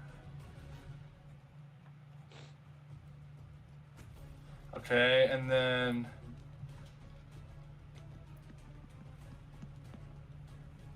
okay. All right. So at the top of the initiative, we got Troxy, with Fia on deck, and out in the distance you hear, "You have come to steal my trash? I think not. You will regret the day you met the Rat King." Troxy, you're up. What would you like to do? We're surrounded by we are surrounded by trees and stuff, right? Say like the clusters of trees you see are the only trees present. It's more outside of that. It's pretty meadowy, fieldy type. That's perfect. That actually works even better. All 4 of Troxy's eyes start to glow green as she aims her hand at the Rat King. You are charged with stealing from our territory of the Standing Bearer, and you shall be punished. And as she aims her hands, all of you guys start to hear the sounds of like just bugs. Thousands of bugs as she casts insect plague on him. Oh, cool. What And is What's the save? 16 con. Okay. I rolled 16, so I passed. Do I take half damage? You take half damage. The damage is 39 damage. So half of that is 34? Half of 39 would be like. I mean, not 34, sorry. Half of 39 is like 19 damage. like I'd say. 4. What is that, 17? What did you I say? say 19. Yeah, 19. Okay, Yeah. that's fine. And then, you see here. Let me see real quick. And then as the bugs start swirling around him, kind of like, what's his face from Naruto, like a torrent of just bugs. Let Shino. You know, yeah, Sheena, thank you. Sure. Her, the hand that she's sticking out, instead of it being green energy, it starts, instead of being a light green energy, it starts to be a dark purpley greenish energy, as she then casts his Hex. As your bonus action? Okay. Yep. What check do you want him to have a disadvantage at? I should have done that for con, realistically. Well, it doesn't affect saving throws, it's just ability checks. Oh, that would be a good. Hey, Troxy. Yeah. Did you want to cancel the concentration on the insect swarm? Oh, yeah. Oh, duh. You're right. No. Because it makes it difficult terrain wherever you center it on. So. Wait. What makes it difficult terrain for what? Insect. Like, yeah, it's a 20-foot sphere of difficult terrain wherever you center it. Oh yeah, no. I'm gonna keep that, and then Okay. I'm going to hold my turn there at the ready. It's a 20-foot diameter? Sphere, I think. Let me see. One sec. Oh. I was going to say we can place it right on top of there. It's a sphere. Yeah, its range is 300 feet, and it's a 20-foot sphere. And it's locust. It's just pure locust mayhem. So if it's a 20-foot sphere, that means the radius is 10 feet, right? Yes. Okay, so we need the circle would be about 4 squares then. Yes. Okay. Is that what a 20-foot sphere is? Assuming it's going off 20 a foot in diameter. diameter. That's fair. Yeah. Okay. So like that. Yeah, that makes sense. You guys should be well rested for this if you haven't already done that. Cool beans. Okay, so we got that resolved. Troxy, do you want to move or use your bonus action to transform into anything or what? My bonus action, I will. Nope. I think Troxy will stay there with holding her hand out with the swarm. Okay, great.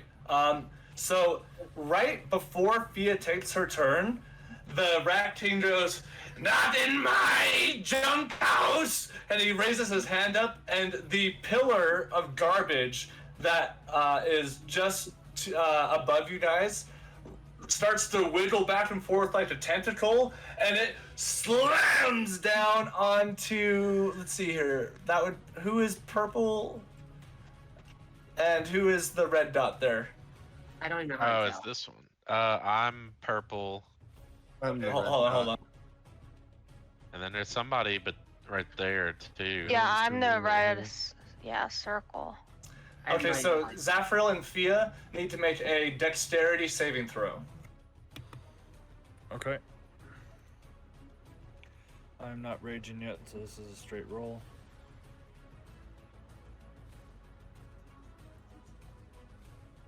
I had a nat 1, total of 2. Oh shit. Hold Zaphreal? on. Oh, I don't have to be raging for that. I don't need to roll again. I got a crit. Okay, so Zaphreal, you take 6 points of bludgeoning damage, and Fia, you take 11 points of bludgeoning damage. Right as the garbage heap smacks down it pulls back up and rearranges itself to be a sturdy pile, and then continues to go back to inanimate. Fia, you're up with Mox on deck. I'm gonna cast Fireball. Fuck yeah. Yeah. And it's a Well, that is That's it's it. just a deck save, right? Mm-hmm. Okay, what's the deck save to beat? 20. Man, I rolled a 19. So that's 8d6. Or you can just roll it from the thing. 28. Nice. What does it look like when you cast it? Hold on, my thing is, I think it's a 20-foot, also 20-foot radius. So basically where all the locusts are, around him now there's like a bunch of fire surrounding him for a moment, I guess. I think it's just an explosion of flame, so. You watch as some of the heap on the pile that seems to be next to the bed, it seems to be like literally on fire, so the smell of burning garbage can be smelled. Did you want to move or use your bonus action? I don't have a bonus action really. I can't move like to basically the opposite corner of where I'm at, up to the right. That's too far, right? Yeah.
Okay, we got that figured out.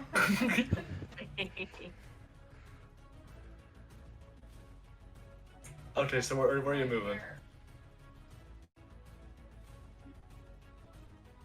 And then go back to the... Alright, Alright, I moved. Great. Mox, you're up with Rat King on deck. Cool. Mox is going to move up to here. And then he's going to make an attack with his crossbow. Okay, go ahead and roll for an attack. 18 to hit. That hits. That just hits. For 5 piercing damage. Okay. And then I think that's it. He's going to switch over to his Trident of Warning and activate his Crimson Right, imbuing the Trident with fire damage. And I'm going to take 1d8 of necrotic to activate that. Right as you sling out your crossbow and fire out the bolt, it flies through right as some of the flames start dying down from Fia's fireball. And right as that opening reveals itself, you slam the bolt right into the shoulder.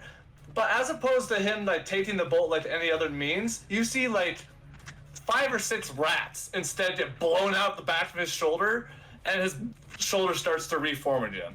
Oh my god. Cool. Okay, with that done, Rat King's up with Raiden on deck. The Rat King will say, "You will rue the day!" And he jumps into the trash heap right next to the bed that he seems to be sleeping on, and magically teleports outside of it through here. As he says, "You'll never see me coming!" And he'll approach Zaphreal and just go, "Ha ha ha!" Release a fury of attacks on you. That's going to be a 25 to hit, Hits. 14 to hit, Hits. Oh, no, 14 does not hit. 16. Does not hit. So the one will land a blow on you. That's going to be 7 points of piercing damage as he rears out with his probably 4-inch long rectangular teeth, and one of the left one has a gnarly hole in it. You can see some tooth decay as he gives you a good old chomp down on the shoulder. I need you to roll a Constitution saving throw. I will do that in just a moment. As he bites down, he immediately meets my gaze, and my skin starts to crackle. I'm going to use Wrath of the Storm as a reaction, as Okay. he's going to get electrocuted for biting me. Okay. He needs to make a death saving throw.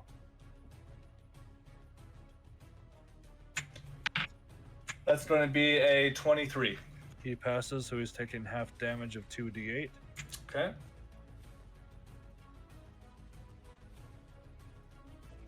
So he takes 2 damage. Only 2? Oh no! Damn.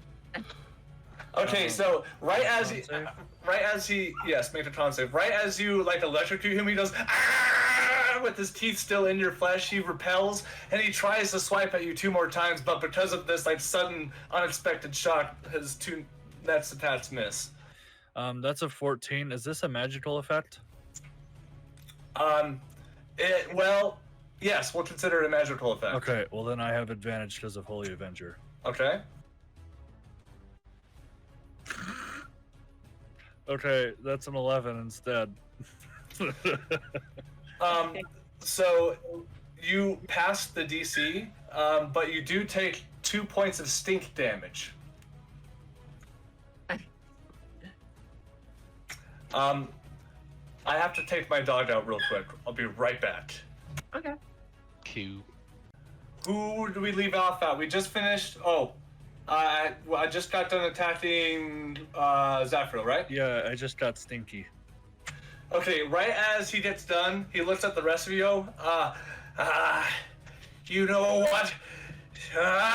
And he just kind of dives back into the trash pile and pops out over here, out of this one. Attack of opportunity? No, I used my reaction. Oh yeah. Okay. So that's it. We got Raiden up with Endless on deck. Okay.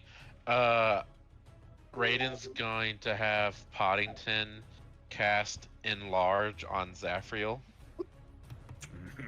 Oh, okay. Oh my So now god. Zaphreal is a large creature. And Cool. you do 1d4 extra damage and your movement speed is doubled. Beat the shit out of him. Mega Zaph. Yeah, basically Mega Zaph. Let's see.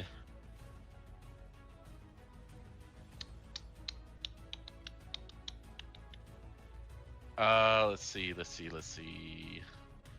How far am I from him? Okay. I'm gonna have Raiden move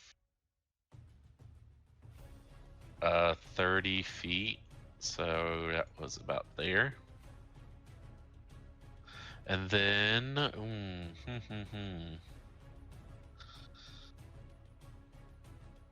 let's see, I'm trying to look at my spells real fast.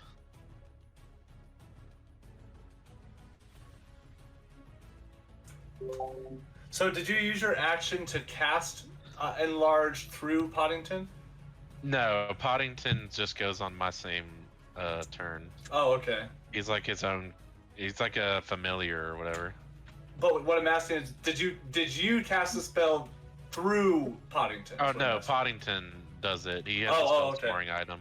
Oh, gotcha. Okay. Okay,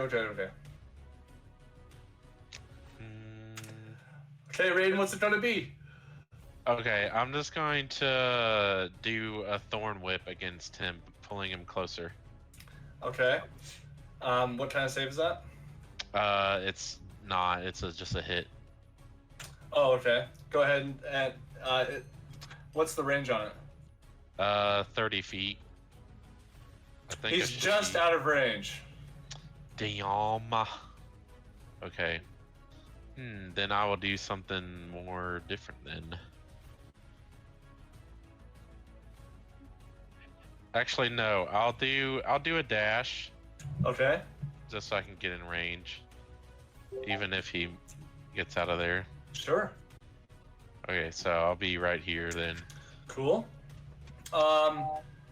Endless, you're up with Zaph on deck. Can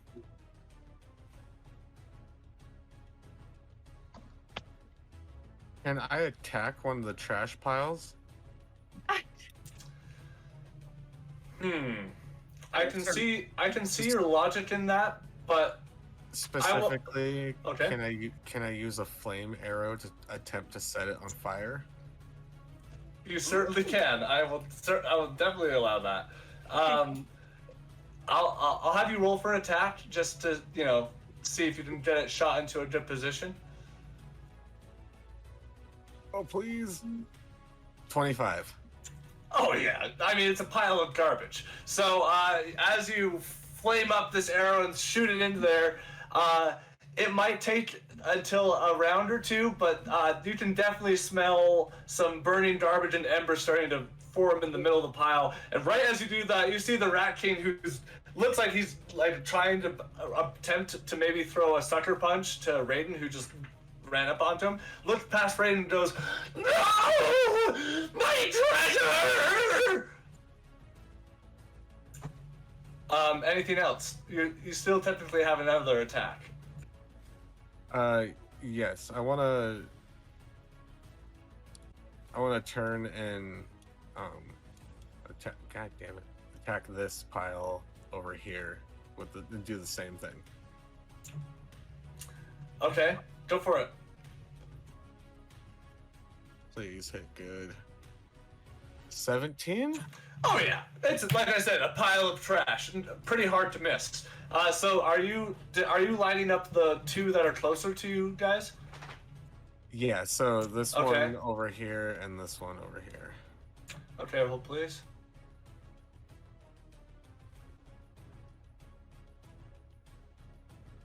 Those circles will represent the fire that is getting started up in here. And then I'm going to just use a bonus action to cast Hunter's Mark on the rat and end my turn. Okay, you focus your hunter prowess onto him, and he is marked. Zaphreal, you're up. However, did you want to move? Yeah, actually, can I, let's see. I want to go 30 feet this way. Okay, yeah, so just make sure your tool selected is the arrow, and then you can move your character to it. No, not that. Let's see what, I think it was like right here. Is that? Perfect. Okay, Zaphreal, right before you take your turn, we got another layer action. Right as the rat team begins to, no! He's going to try, let me see who's in range here. I think just me. Oh, unless it's from the trash piles.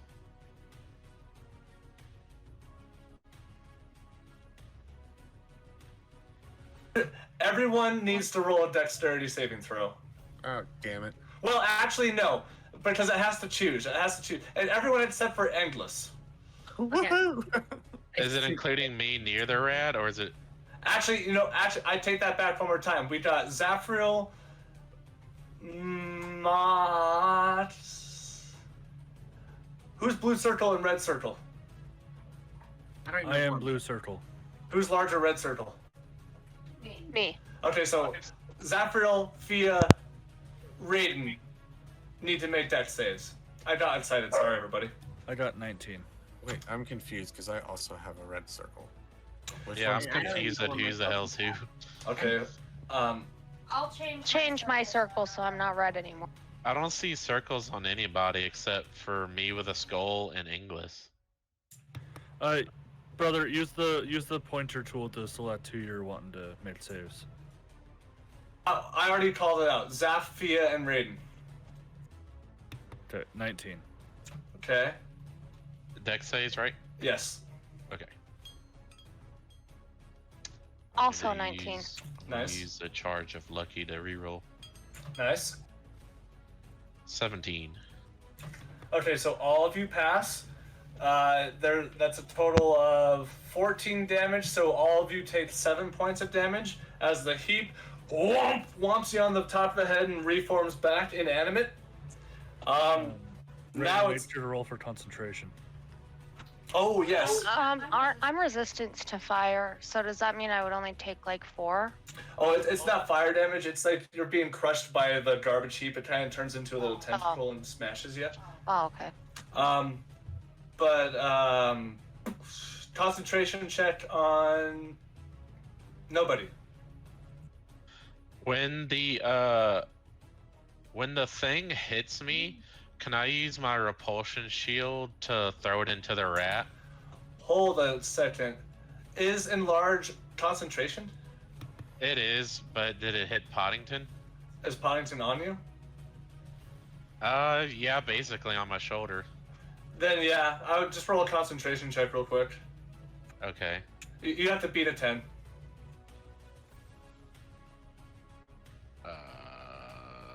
Is that It's just a D20? It's a con save. Oh. 28. Oh yeah, you're fine. Okay, now it's Zaphreal's turn. Okay, so who is this right here? That's Fia. No, that's Mhox. Oh, that's Mhox. Right, sorry. Brother, what are your rules on throwing? What do you mean? I throw distance. Like if I were to throw Mhox. Well, you are certainly strong, but I don't know if you're strong enough to throw him 60 feet. Well, I will say, I have, with enlarged, you're doubled. if Oh, wait, you're enlarged! So hold on. I'm not only enlarged, but I can use Peerless Athlete as well to double it again. Okay, you know what? Yeah, you can fucking fastball special him all wherever the fuck you want. Fastball special, fucking Goliath. Yeah, Okay, your leg so- lift's gotta be like 2 tons. Okay, so Mhox, meta-wise, what turn is yours in initiative? Coming up Right soon? after Troxy, before Right. the rat. After he's in the middle of initiative. Oh, sorry, He's yeah. after Troxy and Fia. But Okay. before the rat. Yes. All right. Zaphreal now hulking out, now in a massive form. He looks over to Mhox. This will be glorious. As he stomps over, getting whipped by tentacles, not even being phased. He grabs Mhox by the cloth of the neck. You're ready for this. As I look up to the sky, as thunder strikes across it, I'm going to use Peerless Athlete. Dude, it's been a minute since a character has thrown another character. really has. Okay, because of like all the additives to your strength right now, instead of thinking of some DC, I'm going to make the DC 6. And this is just going to determine how overkill you are able to succeed. My intent is to throw him at Rat King. Yeah, no, I get it. Make an athletics check at advantage. Okay. Mhox, as you were grabbed by the cloth of your neck looking over to a massive Zaphreal, you were plummeted. And like you hear a bit of the sound barrier like hit. Yeah, your cheeks are wabbling a little.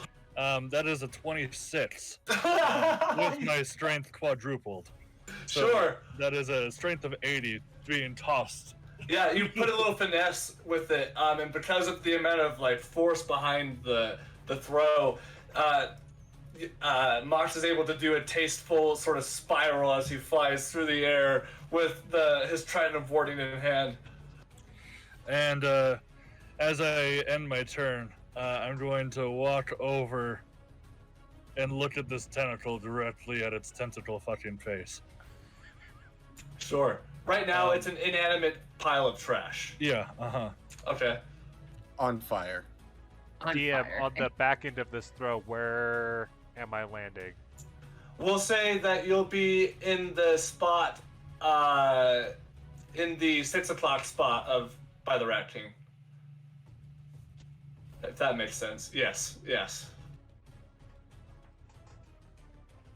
Okay. Great. Zaphreal, what else did you want to do? I'll give you another attack if you want to call that an attack. Okay, yeah, if you're all right with that. And then I'm going to... Jesus, I wasn't expecting to have that. Okay, and right before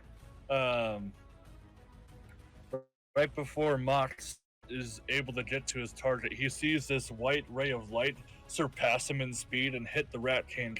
I'm going to use Guiding Bolt at second level. No, you won't be able to cast a spell because I'm considering your throw using like one of your attacks. Do you know what I'm saying? So, Okay. so like I'll give you another attack, but your action is spent for that, if that makes sense. I'm holding this attack until if I get struck by another tentacle. Okay. I don't want to be a rules lawyer, but I don't know if you can use part of your attack action and hold the other half.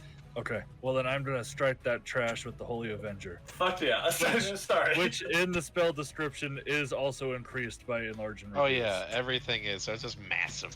Yeah, it's just a huge Holy Avenger. Please make an attack roll on this pile of trash that's burning. I love this fucking spell. That's a 16. You feel wind gust with this massive Holy Avenger starting to spin as I slash down into the trash.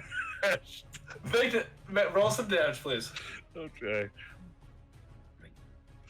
Unless if this is evil trash, do I? No, it's not zombie Evil trash. It's from a zombie. Okay, so that's 13 points of damage to trash for making me stinky. You take 2 points of stink damage, making contact with the pile. And not enough damage has been done to the pile for it to be considered collapsed, but another good hit might make it go down. Oh, you just wait. Garbage man is coming. But because of where you hit it, there's more air exposed to the flames, so we'll say, like, because of that, it bursts into flames instantly. So we thought it's going to be, like, perished soon. With that being said, did you want to use the rest of your movement? Nah, I'm gonna stay here. Okay, we got Troxy up with Fia on deck. Troxy, for my last move of the night, Troxy kind of like grabs the air as her eyes are glowing, and she's almost like she's kind of like ripping her hand through the air, as she's gonna cast Maelstrom. Right now. Okay, sure. And basically, you guys some of you guys might have like your lips crack open from the lack of moisture as she's sucking the moisture out of the air to create this water. She's gonna make a swirling mass that's a 35 radius that's 5 feet deep. She's gonna make it right next to the Rat King, so he gets hit by the outskirt of it to try and drag him in. Okay, so do you want to? I'm assuming you want to position it in such a way that it doesn't hit Raiden. Exactly. Okay. Yeah. So that's a what save? It's going to be a strength save of 16. Strength save. Oof, not the strongest bugger. That's going to be 15. Yes. And basically what happens is, so he's going to take, let me see here. He is going to take... I have it pulled up here. So It's a There you go. concentration spell. There we go. Yep. And he's gonna take 19 damage. And Great. what's basically gonna happen is that it's really let me see here, within the range, the point, if he fells the throw, he felled it, so he's gonna go 10 feet towards the center of the swirling mass of water on the land. Okay. And as she watches him get like sucked up by the rapid water torrent, she just goes, sometimes you have to just drown a rat. Perfect. So we'll move him. Some Toby So- Drama action. It almost like he kind of gets sucked up into his trash pile almost, and you can see like the torrent of like water and stuff is like picking up bits of trash here and there, and it almost reminds me of the scene from Spirited Away when like the river spirit comes in to the bathhouse and they have to like give him a bath and he's just filthy dirty. Oh yeah. Anyways, that's never mind. Okay, cool. Did you want to move, Troxy?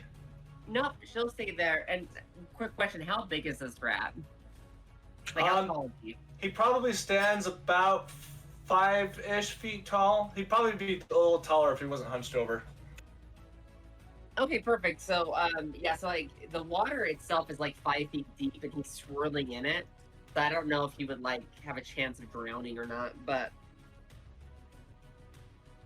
Oh, actually, I'm just reading the spell. Technically, he won't take the damage until the start of his turn, because it's if he gets the spell acts on the start of its turn.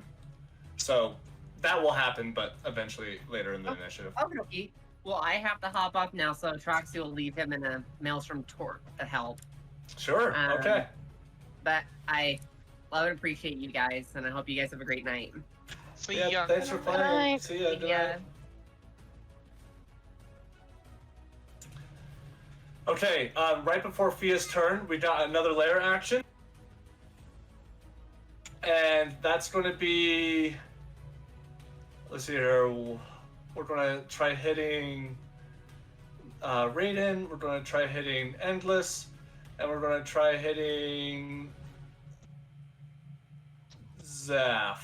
Okay, so Endless, Zaph, and Raiden make dex saves.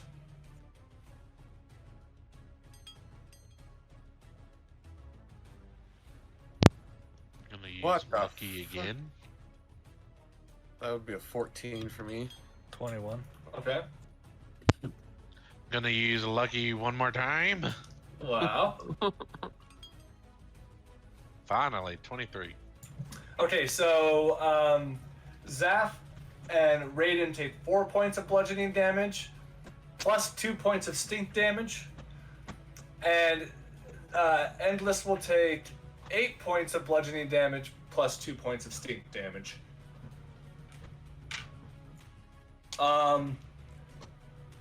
Okay, let's see here. Then we got Fia with Mhox on deck. I'm going to move over. I'm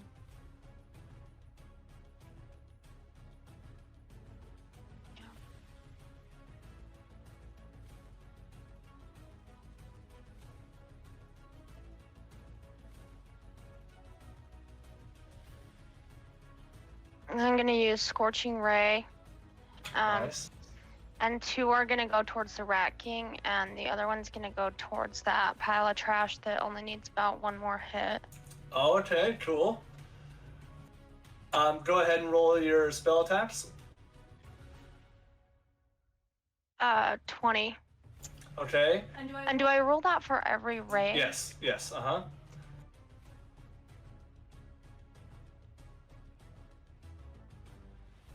17. Okay, those both hit the Rat King. Now we're aiming for the garbage pile. Oh, actually, the 17 misses. The 18 is his AC.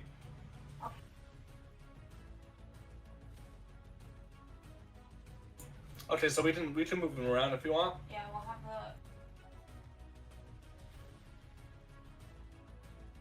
the. We'll have the 20 and the 19 go for the rat, and the 17 go for the garbage. Okay, go ahead and roll for damage.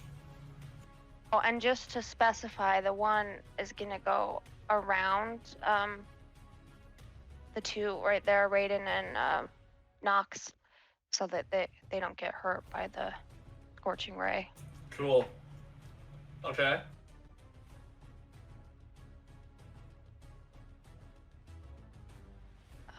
So 3 so far for Rat King, Okay. 9 total for Rat King. All right. And 12 for the garbage. And as you send your ray into the garbage pile, it just is completely consumed by flames. And you can hear the rat king go, "No! That was one of my favorite piles!" Okay.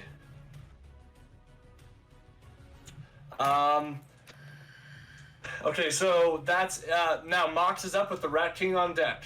As you get thrown through the air, I'm going to add an extra. Since you flying at such a speed, I'm going to add a D10 to whatever type of attack you do.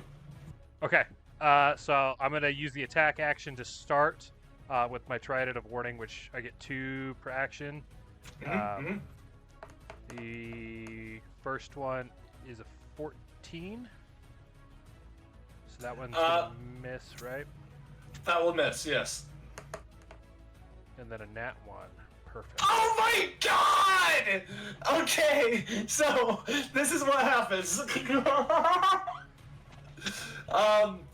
Because of the maelstrom of water flying up, it's like literally as you're thrown, the next beat, Troxy just like summons this maelstrom, and you're just like, suddenly this is not a good idea. But you fly up to him, and like you're trying to, and almost actually hits him, but instead of going right through his torso, you can see a hole is opened up, and you can see like a couple of rat heads, and like tails like just like kind of reveals itself, and your trident just goes through him. As you pull back out, you swing across and go for another strike and stab, and we'll say the Rat King catches it with its tail as it wraps around and goes, "You'll have to try harder than that." You have a bonus action and movement if you still want to do something. Everything blood magic related is contingent on landing a hit, so that's kind of dude, I'm sorry. I wish that didn't happen. Fuck me.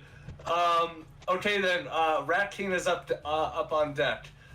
And as the Rat King unfurls his tail from catching your trident, "I will show you how it's done." He's gonna go for 2 claw strikes and a bite attack. That's a 14 to hit. Nope. That's a 18 to hit. That one will hit. And a 15 to hit. That one won't. So just the one. Okay. Reaction. Go for it. All of a sudden, when he tries to attack him, I'm going to add a +5 to his AC on the one that hit. Oh shit. As a and skeleton wing just surrounds the behind you, Mhox, kind of embracing you like a hug. Perfect. That'll bump Kind me of to pull 21. shifting him to the side out of the way of the attack. So you're able to ferry off his bite and one of his strikes, but he moves with a speed that you didn't anticipate and jukes you out and goes for another claw strike right as the skeletal form kind of briefly protects your form as you look over to Raiden as he gives a little head nod. Fucking, that was cool. Then the Rat King is going to jump into that trash pile and come out right over here to look at Endless right in the face. Attack of opportunity. Yes, you can take that if you'd like. That's to make up for wait the a nat. second. Hold on, he can't do that because he failed the spell from Troxy, and he gets pulled. He tries to go into he tries to use the teleportation like he would, but he can't because of the spell. Do I still get the Did he take reaction? the damage from Troxy too on his turn? Oh, nope. I will do that now. I was about to say, like, wouldn't he be drowning trying to go through that? Yeah. Okay, that's my bad. Do I still get the attack of opportunity? I don't think it works when he moves unwillingly. Yeah, he has to willingly move out. Well, that was a waste of a nat 20. Perfect. Hold on. Hold on. We'll say this though. It's only considered difficult terrain. Yes. And I'm gonna say it still happens, but that doesn't mean he can't continue to move. So it does pull him in, but he kind of swims through the current into the trash pile. We're gonna say that all still happens. Oh yeah. He comes back on the other side. So that's not wasted. Raiden, did you roll an attack of opportunity? I use my reaction. Oh, that's right. Okay. So it's going to be 9 piercing damage with sorry, 2d8. 10 fire damage. Great. And that will apply the brand of castigation. Okay. So, it now, anytime it attacks someone within 5 feet of me or me, it's going to take 8 psychic damage. Okay. This okay. also tethers it, so it can't use the dash action. Or, Okay. So it can't take the dash action, and if it attempts to teleport or leave their current plane using a spell, portal, or ability, it's going to take 4d6 of psychic damage. I'm considering it teleportation. So if that is the case, then go ahead and roll another 4d6. Yeah, That's and wild, dude. What? and it's a, you can have the damage with a Wisdom save of 17. That's 14. Okay, so it's taking 18 psychic damage. Damn. Okay.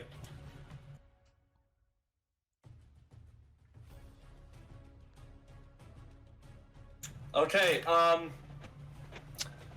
The Rat King is starting to show some wear and tear. Right as you make that slash, you go across his torso and you can see like at least 20 dead, burnt rats now lie at your feet. As his body begins to reform, it does so like it has been, but not quite as fast as it was before. As he bamps to the center of the arena. Now that's going to be Raiden's turn with Endless on deck. Okay, Raiden's gonna move 30 feet to here. He's then going to look at Zaphreal and then look at Poddington. He's gonna say, you know what, I like that idea. And he's gonna cast Enlarge on Zaphreal again, making him gargantuan. Does it stack?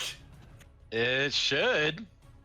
Because if he's under the spell effect and then I cast it again, it should enlarge him again.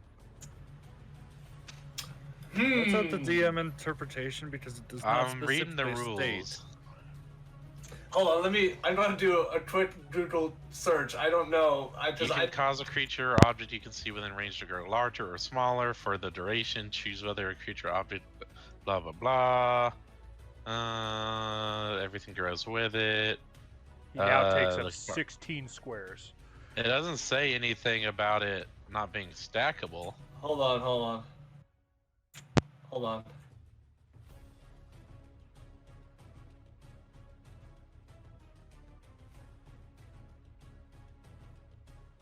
It doesn't say anything No, against it says the combining of magical effects on page 205 in the player's handbook states the effects of the same spell cast multiple times don't combine. Okay. Damn. So that's that'd be how so I'm gonna roll it. badass though. That is cool. And I was about to pull out an ultimate move.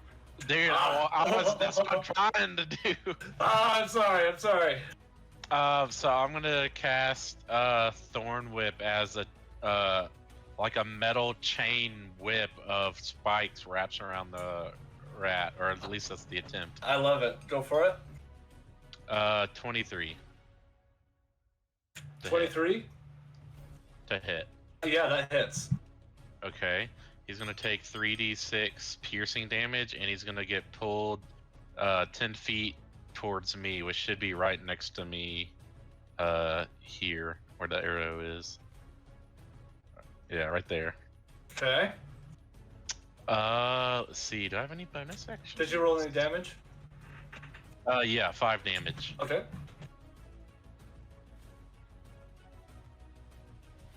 Okay. Got it.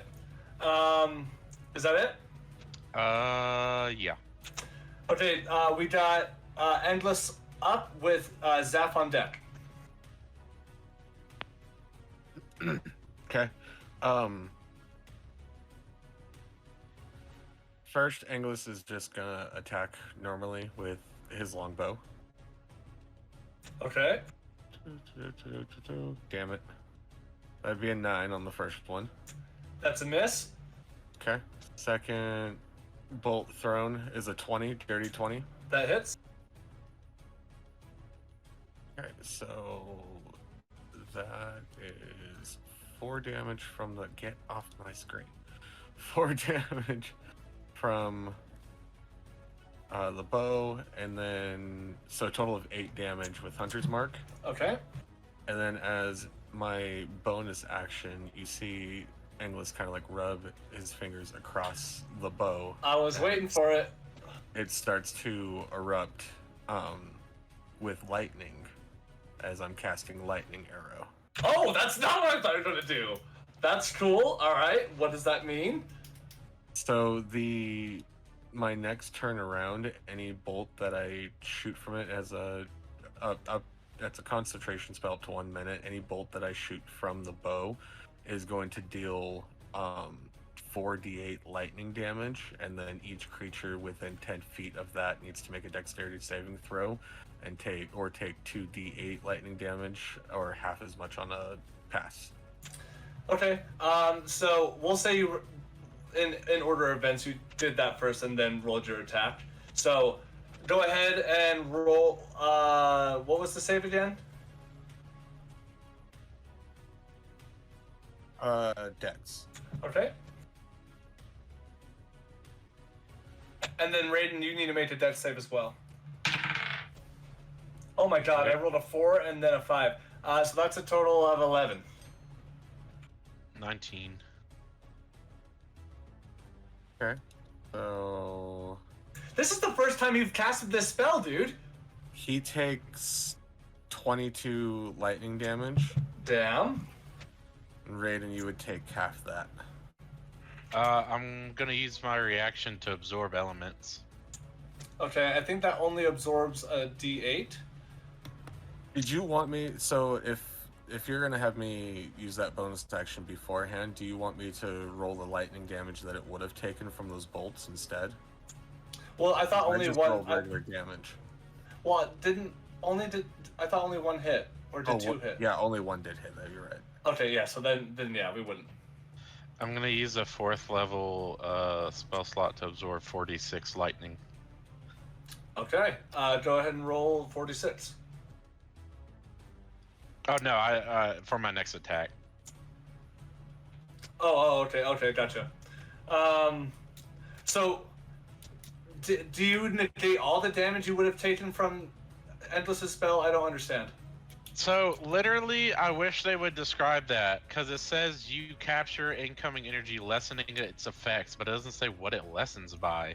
It probably lessens by the amount that you roll. So From the 46, I 46. guess. Yeah. So roll 46. And then that's the amount that you absorb. Ooh, not bad roll. 16. 16. Yeah. So you absorb the 11 points of whatever it is. So I don't even take damage. I just absorb nope. it. You just absorb it Cool. completely. Ooh, Hell I was yeah. hoping for that. Dude, that's okay. Endless. We need a description of you casting this for the first time. This is Combo badass. spell.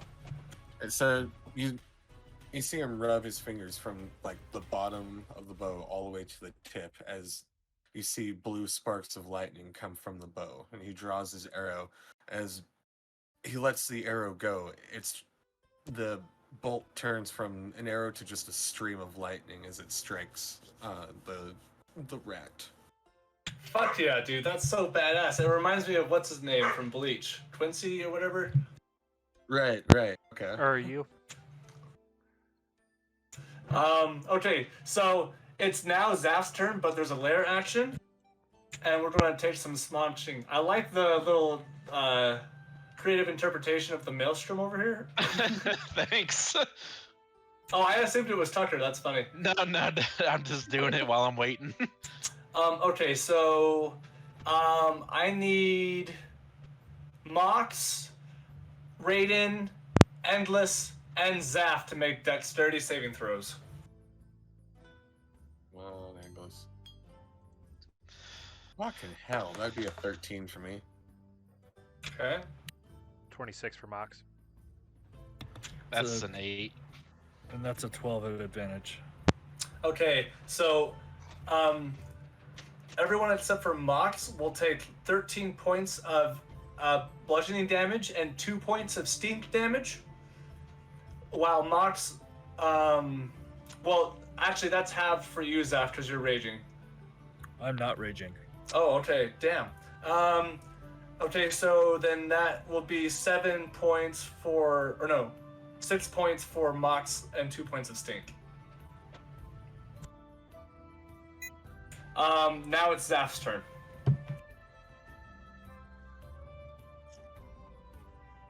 Okay, let me see how far away. This is Rat King right here. It sure is. And this is Raiden. Yes. Okay. Sorry, buddy. Okay, so seeing Endless shoot out lightning for the first time, Zaphreal gets inspired. Oh, fuck yeah. Yeah. You see the hulking behemoth of Zaphreal just sprint over in 2 strides to get here. Fuck yeah. And he gives Raiden a head nod as he just appears right in front of him. He brings up Holy Avenger into the sky as lightning strikes down, and I slam it into the ground, creating a shockwave. I'm going to use Thunderwave at 4th level. Cool. I mean at 3rd level, my bad. Okay. That's a con or death save? I can't ever remember. Let's see. They need to make a con saving throw. Literally just rolled in that one. And as well as Zaphreal. I mean, as well as Raiden. Raiden. Yeah, you need to make a save as well. Con? Yeah. What was it? Okay. I know you already used your reaction, but That's a 14. that does not pass. Sorry, bud. Okay, so seeing that Rat King has been taken off guard, Zaphreal, as he is about to let down the lightning, he speaks towards name, as I use my channel divinity to maximize the damage. Oh, fuck yeah. So what is that? So he is going to be knocked. Let me double check the distance. I think it's 10 feet or 15 feet. He's going to be launched 10 feet towards Endless and take 32 points of lightning damage. Oh my god. So that means that also applies to Raiden. Yes. So that's then I didn't mean to do that. Disregard that. Thank God this isn't radiant damage. right.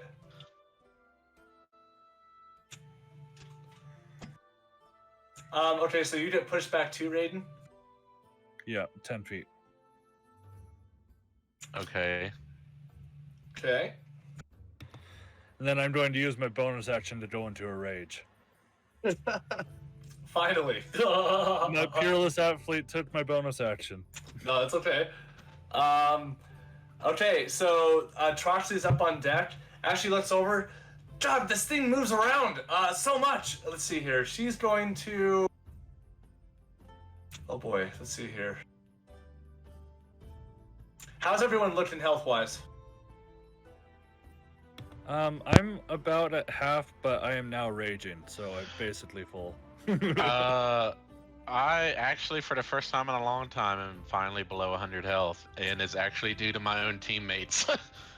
Wow. It's actually due to my own teammates more than anything else. Wow. So she is. I'm about half too.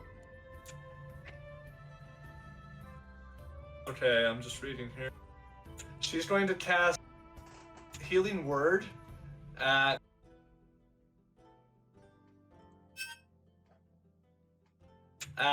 Raiden. So that's 7 points of healing to Raiden as she just I don't know, does some sort of thing. You heal, and she's going to maintain concentration on Maelstrom just in case, and she will move a little bit closer to the action here. That's me. Oh, concentration save for Poddington. Oh yes, thank you. What is it? 13? Because it's half of what I get hit with? Yeah. Actually, what is Poddington's AC? Because he might have just died.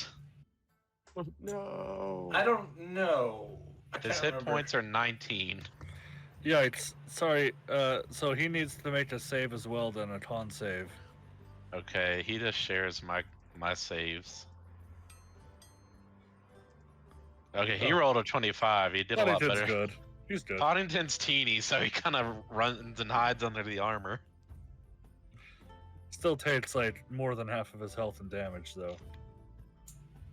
Is it half the damage you did? Yeah. So it's he'll take either 16 or 17. No, it's just 16. Okay. Of Dre's the gonna move right Thunderwave? here. Yeah, because I dealt 32 damage. Oh, I So- just saw the 23. I didn't know it was 32. Hold on. No. Like I said, I accidentally rolled that. I used Channel Divinity to maximize. Okay, the yeah, damage. Poddington is like barely holding it together. But holding it together, he does continue. So, Troxy, with her turn over, she's going to. Well, actually, let me see if she has a thingy real quick.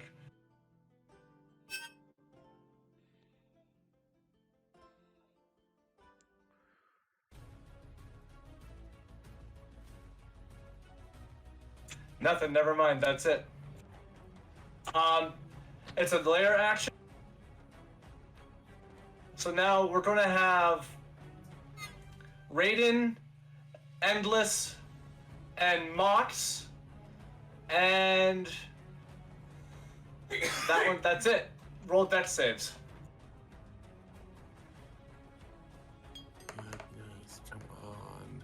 That's a 1 So 23 plus 6, for 7. me. Okay. And Zaphreal? Oh, sorry. That 20 for is Mox. Okay. Natural 20. Okay, so Raiden, you will be taking 23 points of bludgeoning damage plus 2 points of stink damage, while everyone else will take 12 points of bludgeoning damage, and Zaph, you're reduced to 6, and 2 points of stink damage. So reduce the 6 and then reduce the 3 because of No. raging. No. It's 23, then reduced, then gotcha. reduced. Okay, now that's over with. Fia, you're up with Mox on deck. Raiden, is Poddington like on your shoulder? Yeah, Okay. he's got like 6 health left.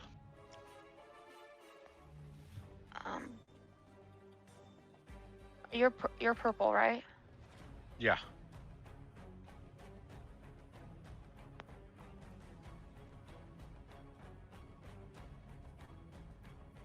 Oh gosh, I'm gonna cast create bonfire as healing, around Raiden and Poddington.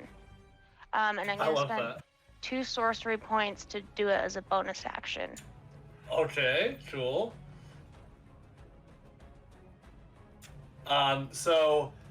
Go ahead and because it's like a friendly fire type of thing, I won't have Raiden roll the save, so you can just roll the damage of the spell, and that will be considered the heal. 18. Fucking hell. So, describe what it looks like. It's basically like a bonfire. They're basically surrounded in flames, but it's blue.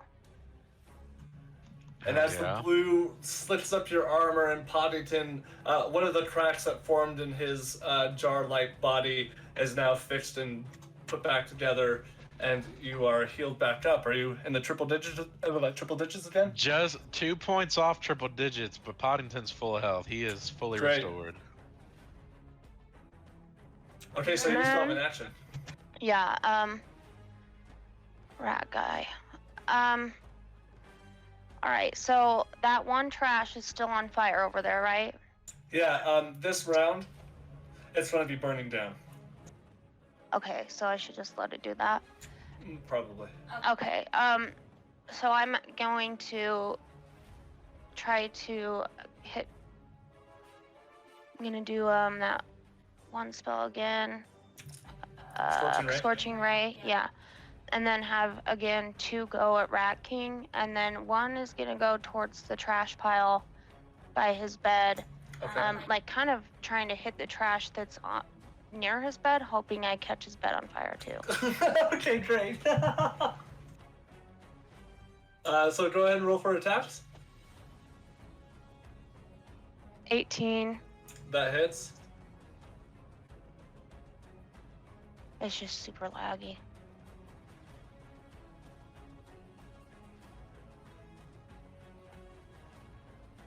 30.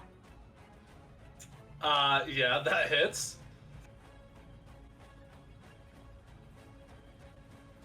This one's 13. They all I'll have hit. that one go towards the bed. Yeah, okay, yeah, that hits. Go ahead and roll for damage.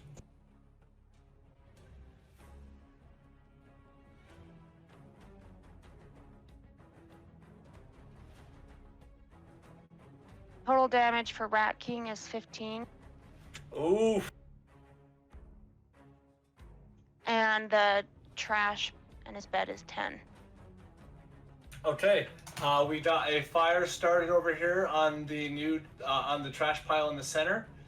Let me mark that. And then the Rat King is now officially in the double digits. What the fucking is this shit? There we go. Where? There we go. Alright, so we got another fire going there.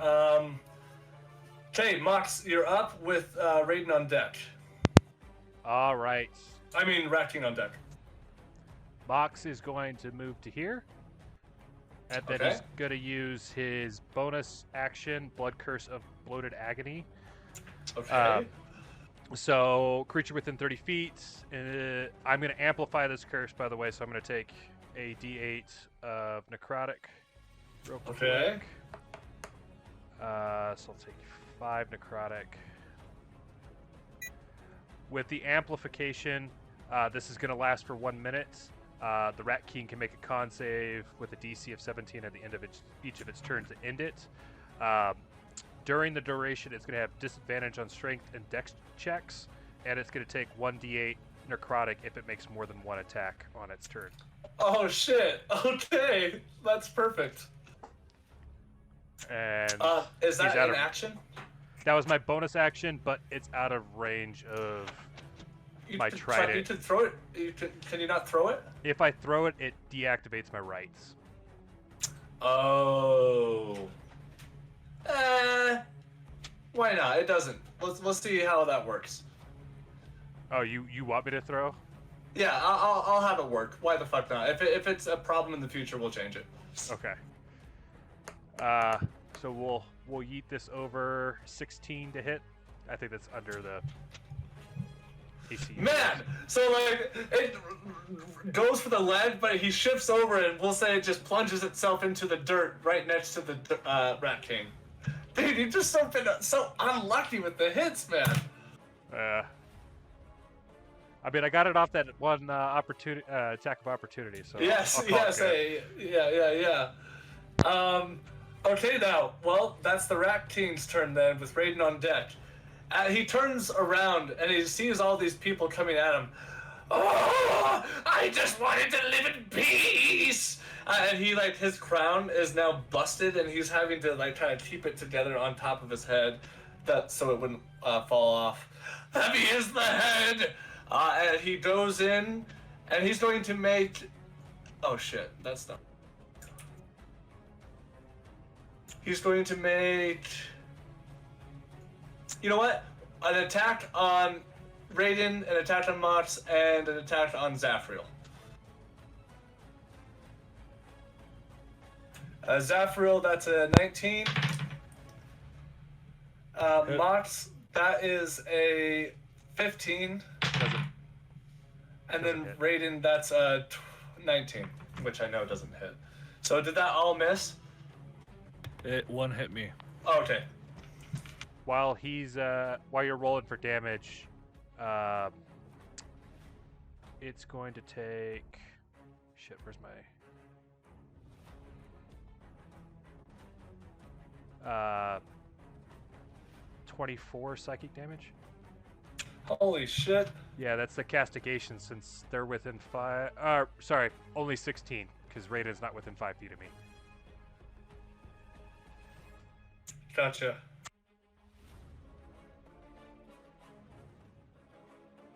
Okay, got that noted. And Zaphreal, that's going to be 17 reduced to 8.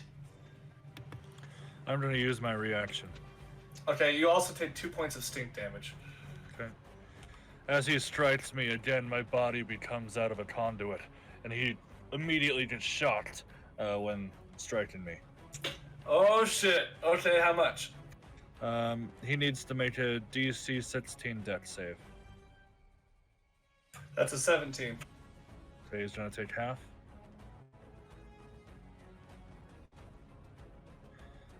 6 or 7.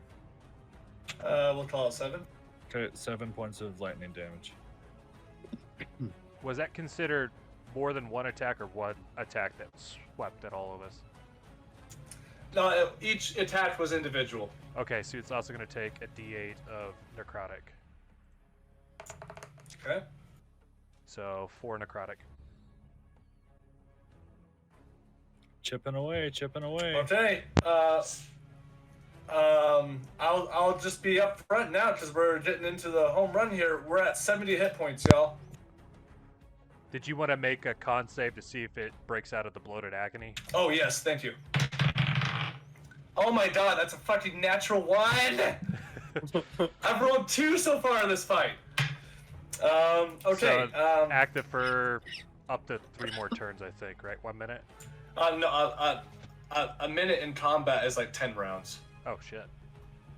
Yeah. Let's see here.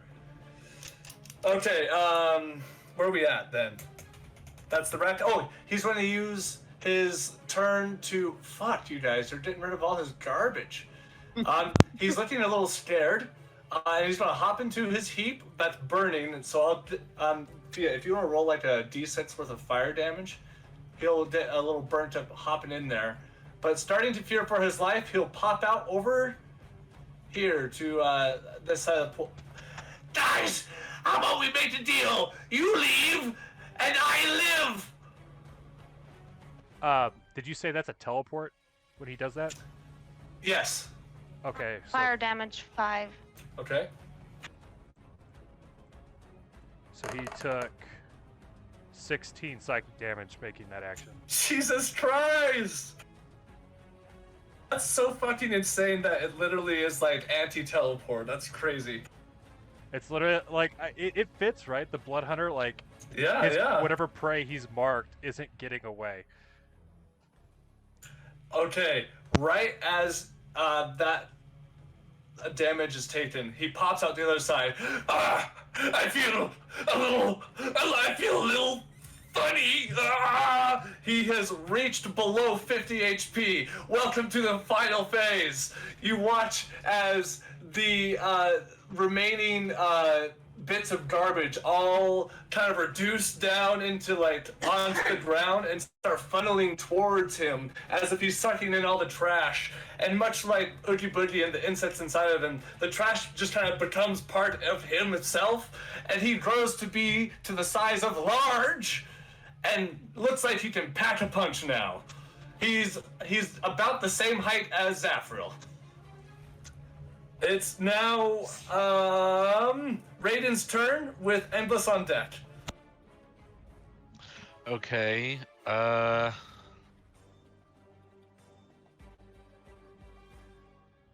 And to be clear, the center and the two top trash piles are no longer there.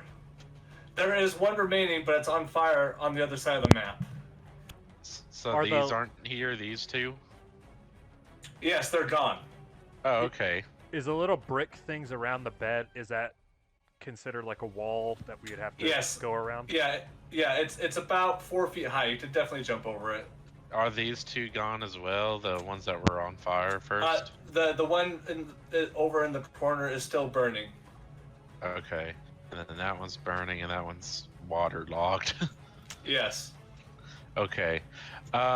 Raiden's going to fly over to him 30 feet.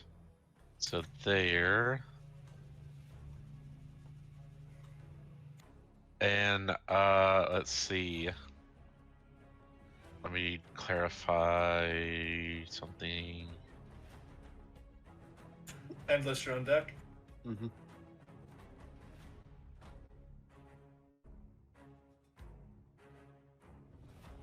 Oh, I didn't notice this, but I'm resistant to the energy I absorb till them next turn, so I should have taken less damage, but whatever. I'll keep it as is. What's it going to be, Raiden? I'm going to...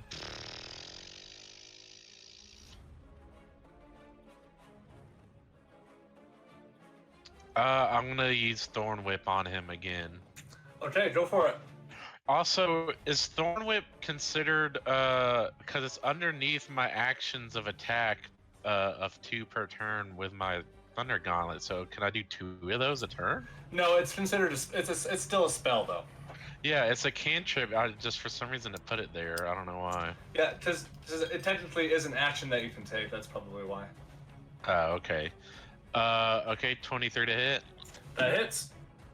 Okay, he's gonna get pulled towards me 10 feet. Okay. Perfect. And he's going to take 3d6 plus 46 damage. Jesus Christ. Terrible rolls, though. That's 19 damage total. Great. Hold on. And let's see, Poddington is just gonna cast his little arcane bolt cantrip on him. Okay.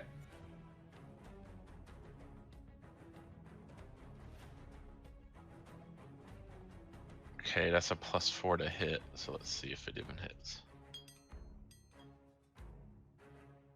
That is a 16, so nope. That misses. Okay. That's it. Endless, you're up with Zaph on deck. Okay, so instantly you see Anglis clench his fist as he uses his Ring of Haste, I was waiting for it. and he's gonna zoom right here, Okay. turn and face this dude, and then I'm gonna attack with my longbow that's still electrified. Great. Let's see it. Please, the first one hit. The first one is a 22. That hits. Okay, so he takes 4d8 lightning damage to begin with. Does lightning arrow only apply to one attack per turn? No. Fucking It- hell. It's attached to the longbow for. Oh, that's badass, dude. Fucking give it to me. So his first set of damage is 18, and he Okay. and Raiden need to do the dex save, I think it was. Yes. Yeah. That's funny. This is the same exact situation the other round. What was the DC? 14. Okay, that's a 15. That's a 23 for me. Okay, so you'll Take take half. damage. Let me roll that. So half of 15. Okay, so we'll say 7. Real quick, was that 18 damage before your arrow? So when you get attacked with lightning arrow, the first initial hit does 4d8 lightning damage, and then you have to make the dex save again. Gotcha. Okay. So how much damage total? 18 plus 7. Oh, okay. 7. All right, gotcha. So that's 20. Okay. Oh, fuck me. Oh, fuck. So we take half of that or all of that? You take half of it as well, so 7. I'm going to absorb elements again at Okay. 3rd level. Okay. Fuck. Okay. Okay, Is so that I it? don't take any damage. Is that it, Endless? No, Angelus is going to make one last shot. Okay, let's see it. Oh, 21? Oh, that hits. Let's see what you got. Okay, so first, and you guys need to make the same dex save, so 18 again. 19. That's a fucking nat 1, dude. Oh my fucking Christ. I'm putting this in dice jail. Okay, so the rat takes an additional 20. Endless, real quick. Roll your Have you rolled your damage? Yes. It's the how do you want to do this? Yes. So that last arrow, as before he shoots it, he looks at Raiden and says, "Hang on, this may be shocking." And he winks at you as he lets go that arrow. As it hits the rat, you see sparks of lightning flying everywhere as it just cooks him and chars him to pieces. Yeah, and right as it meets contact, you can see like 80% of his torso and part of his like upper thigh muscle is just blown away, and you just see like hundreds of rats just get spurted off and are burnt to a crisp, and he almost is like unable to stand until he gets hit with the second arrow, and it essentially wipes him clean off of the map. All that's left is a disgusting pile of burnt to crisp rats. And that's it. You guys defeated the Rat King. Nice.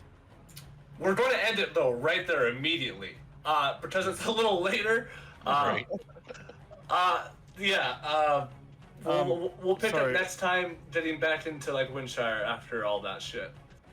Real quick, just for clarification on Lightning Arrow, I looked it up. It lasts for 1 minute, and it's only on the next attack that you make. Oh, so it's only one attack? Yeah.